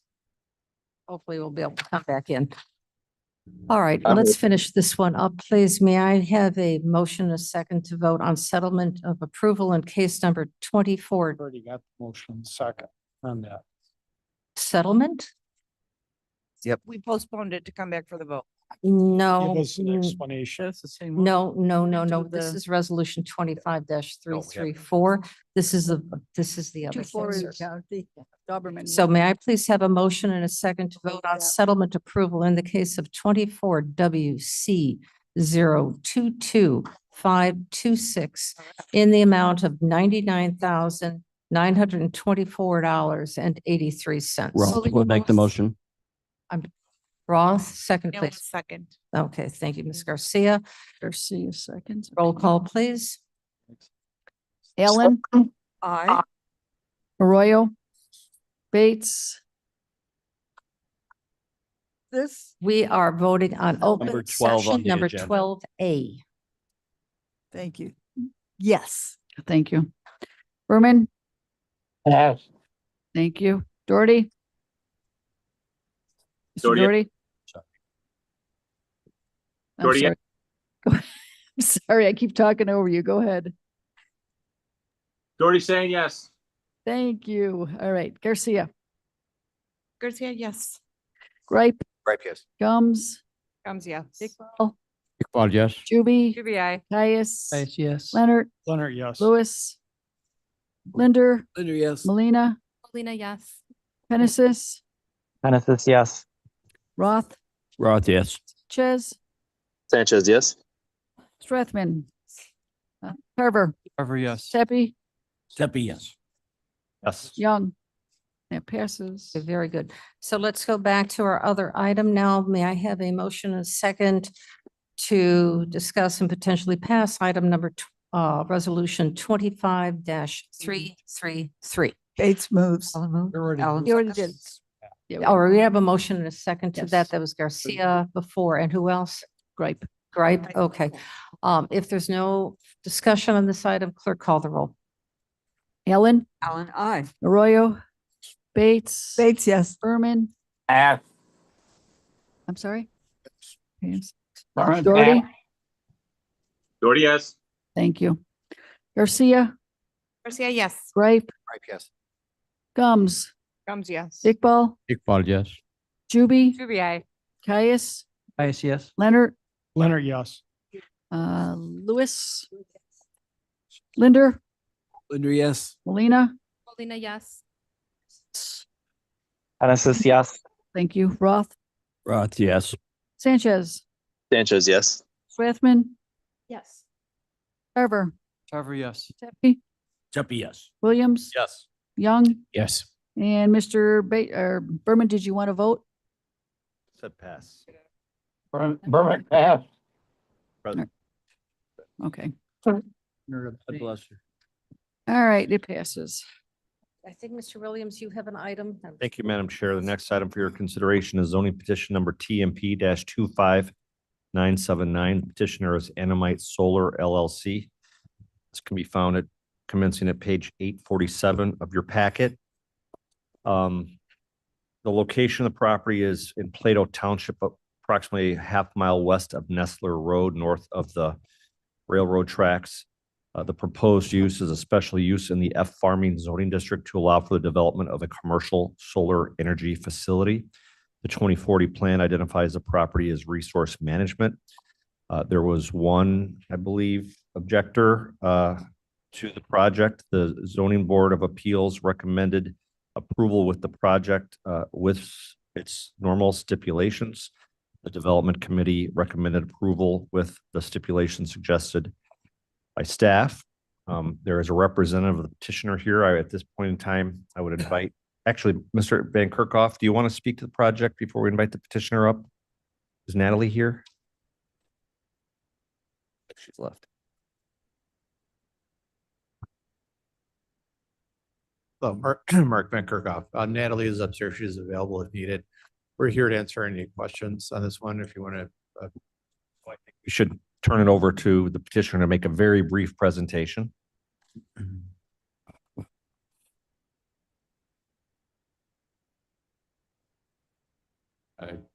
Good afternoon. My name's Nadeem Damian. I'm the project developer for the petitioner Anamite Solar.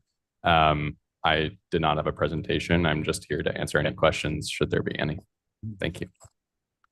Mr. Tepe? Yeah, can you bring up page 849? Where exactly is your spot here? If you're looking at sort of the obviously the red shape, it's in the northern. It's the red shape that where the it's- F is. Yeah, the project location is going to be in the northern part of that red shape. And that's immediately adjacent to another solar farm? The proposed project area for the special use permit to the right for that solar farm is southeast. So they're sort of catty corner from each other in terms of their proposed project areas. That property that's marked SU, I believe, is what is approved for a solar field as well previously. Is that correct, Mark? Yes, that is correct, but has not yet been constructed. I think if you go, maybe advance a few slides. Keep going. Here, this gives you a better idea. So his proposed project that's under consideration is the solar panels in the upper left-hand corner of the subject area for your consideration. Just immediately to the east, that entire parcel has been approved for a special use for a solar facility. And that field location is actually approved for the southern portion of that. Any questions on this? I have a, Yes. are Miss you Allen. hoping? Miss Allen, microphone. I'm sorry. Are you planning on expanding it at all, or is this it? I'm assuming there are water issues such that this is why you're in that part. That's correct. Yeah, we propose it further north for that reason, and the project is 2.7 megawatts because of the available capacity on the distribution line located on Nestler Road. All right, yes, Mr. Gripe? Quick question. How do these, and if so, how do these two solar sites work together or connect, or they just happen to be neighbors? They're planned to interconnect to the same distribution line on Nestler Road, but otherwise they are unaffiliated. Yes. Ms. For Bates? point of reference, this is 2.7 megawatts. Our field at the jail is 2 megawatts. So it'll be About comparable size. comparable size. About 8 acres, 10, 12. The proposed fenced-in acreage, I believe, is just shy of 19 acres. Okay. All right, and there's no concerns from neighbors at all? Forest Reserve. Okay, Forest Preserve. Who are the No objectors? complaints by the Forest Preserve. Yeah. Okay. All right, very good. Mr. Young, you had your hand up?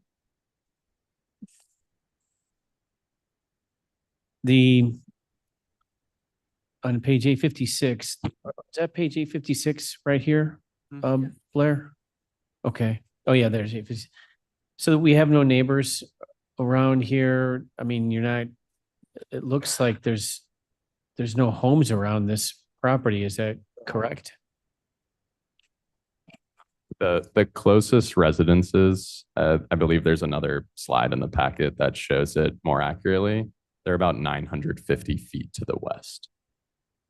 868, I think. Which No. one? What is the number? 868. 868.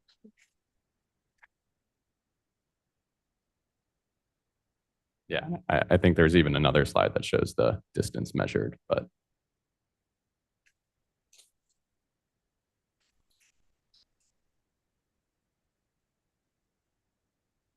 yeah, there it was. I believe in the 941 feet measured.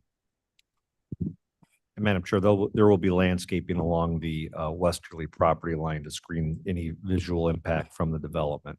Okay. That's what I had assumed. Yeah, Mr. Young again. Okay,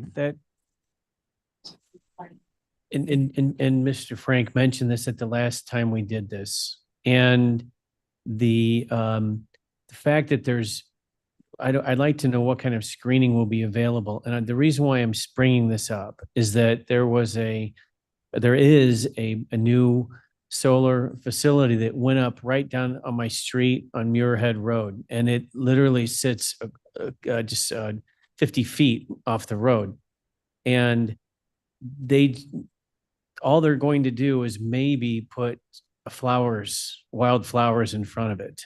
And I find that unacceptable because it's in the middle of a residential area. And that was in the contract, and I'm having a conversation, I guess that's what you'd call it, not really, argument with my neighbor. And I mean, it's ugly. They took weed killer and they killed all of the weeds. I'll bring pictures next time and I'll send it to you guys. But I sent it to Mr. Frank, but it's awful. You've got the cattle fencing in front of the solar panels. They're right in between two homes that are very expensive. Mr. Young, And- could you direct your? Okay, sorry, to I'd this? like to know what vegetation, thank you, I went on a rant, I'm sorry, thank you.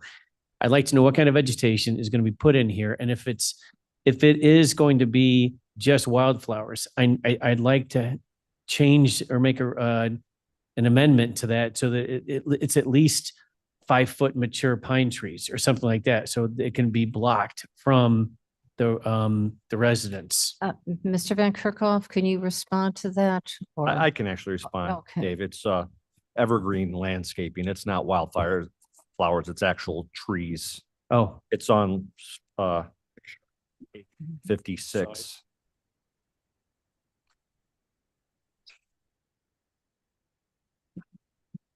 The trees are down below. So it'll be tree lined on the entire westerly edge. is there a height that you have to put in? I mean, they're not going to put in a 1-foot tree, right? Yeah. May I add that, so as a part of the stipulations of the ZBA and the Development Committee, there was a 13th stipulation, which we agreed to, which requires that the trees be planted at 5 feet and 15 feet on center.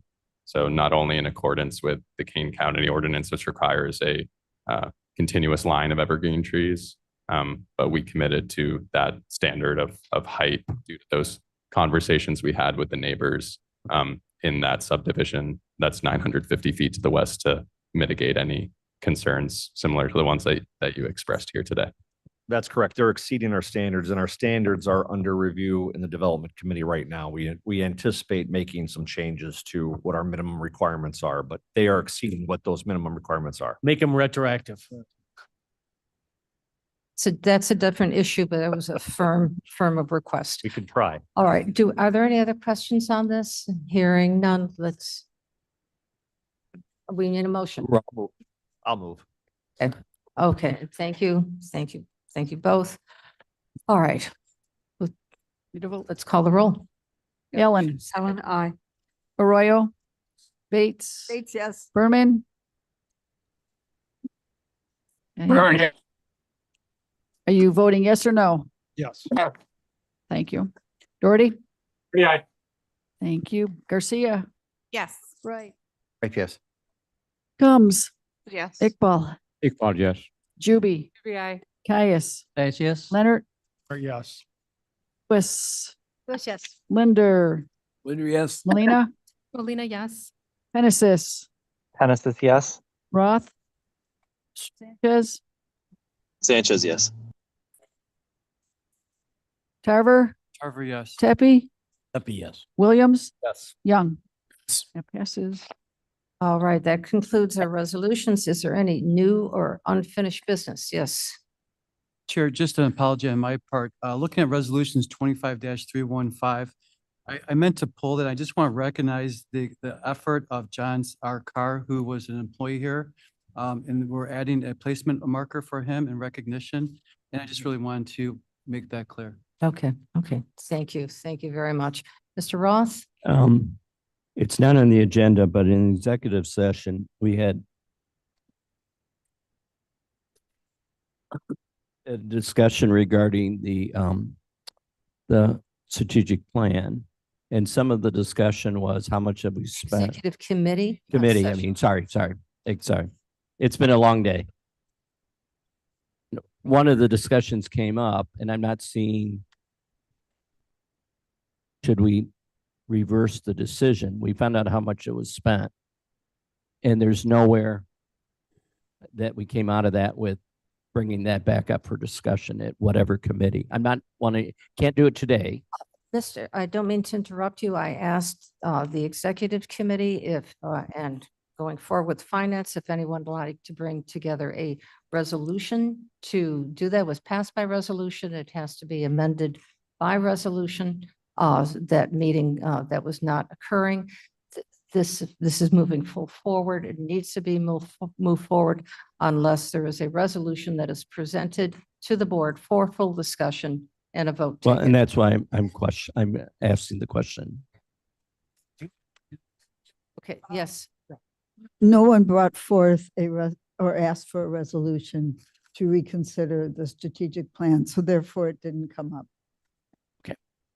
And in which And, committee and would that Madam need Chair to? invited people to bring forth a resolution. Okay, again, I guess so- that wasn't, there was some confusion in that meeting. I believe that decision Okay. has been made, and it seems that this is the will of the board to continue on with that unless something else is brought forward for a specific reason, why this is not happening. Anything else? Are we doing committee reports? Is that what we're I'm talking about? just or doing no? unfinished business, committee reports. Madam Chair, if I may go. Legislative Committee does have a report for you. We did have somebody speaking about the RTA merger, Pace Metro CTA. Myself, the lobbyist team, Mr. Rickard had a meeting with one of the sponsors yesterday, Representative Dina Delgado. We did express and will continue to express our collective opposition. I'm saying it out loud again because we have issues with the governance structure. There are issues with the land issues, and there are, obviously going to be money issues. But through that conversation that we had yesterday, it was very productive. She was a great listener and she heard our concerns. They also did get a letter from us stating and outlining our problems. Now, to be clear, we didn't just provide problems, we also provided some solutions. So we discussed weighted voting. We discussed 3 different options that we're kind of spitballing, and those will come before you in an official capacity once we get through the working part, the talking part of that. The representative has asked for another meeting. So we will do that. I just wanted to touch base and let you know that there's a lot of work going on here. And I asked a direct question. There's speculation that it may come up during the spring session. I asked directly and it is projected to go into and be handled through veto session, which is coming up soon, October 14th. So as it stands right now, unless we have any objectors on this board, we are going to hold the line on and Madam Chair, I believe, also had a meeting. We are holding the line and we're not expressing our desire to oppose. We want to see transit, restructured and fulfill our needs for our residents, but it has to be fair and equitable. So I will touch base with you all on that. And I have just a question. Was it the entire legislative committee met or were you a representative of the legislative committee? No, it wasn't the legislative committee. I was liaison for the county as the legislative chair. And then it was Tom Rickard because he's very, he's knowledgeable. I asked him to join. And then our lobbyist team was there as well. And they did schedule that meeting for us. And I understand that the county chairs also had a meeting. And I think that coalition is wonderful. I don't know if you can report on that, but so far it's looking good. I think I don't know what happened, but so I'd like to get the board members first. Is there anything else in any other committee reports? All right, I'd like to defer the conversation with the RTA to transportation. basically, we're all governance. We're all in favor of a restructure of governance. We have agreed mutually with the county board chairs that it is not our position to tell them how to budget this, because that is truly the jurisdiction of the legislature to find how they're going to fund this. The ask for the transportation as they desire, is $1.2 billion. But they have agreed that they are going to be looking for potentially agree to approximately $600 million just to get it running. In December, you're going to get a report from Pace and Metra as they do their annual report. In the meanwhile, they are making budget adjustments because they have to start their new fiscal year. If this does not get approved in this year, I'm talking about actually 25, and it goes into 26, and they pass it during normal legislative cycle, they will be halfway through the budget. And so 25, they'll start making cuts, which they're already suggesting, making plans for going to 26. Those will be enacted in 26, and it'll be very challenging for them to pick that back speed again in 27. So I believe that they're going to be working very hard to figure out how they're going to help out with this budget gap, whether or not they're going to be getting the transportation that is what is they feel is desired for services throughout Illinois, or they're going to just say that we're going to make up a budget gap of the $600+ million that is yet to be determined. But they do hear us about governance. I don't know how that's going to take place. So that's where we stand right now. Madam Chair, can I ask a follow-up question? I just want to make sure that the Collier counties are still aligned. And the mayor's aligned also, except for one. I think that's good to express to the public and to the board that so far so good. Well done. We only have one county that does not want to approve the governance model that was set forth by the other counties, but the rest of us are standing strong with no disagreements. Well done. No, it's not Cook at all. No, this is the Collier counties. Okay, so with that, may I have a motion, a second to adjourn? Second. Okay, all in favor? Aye. Okay, have a great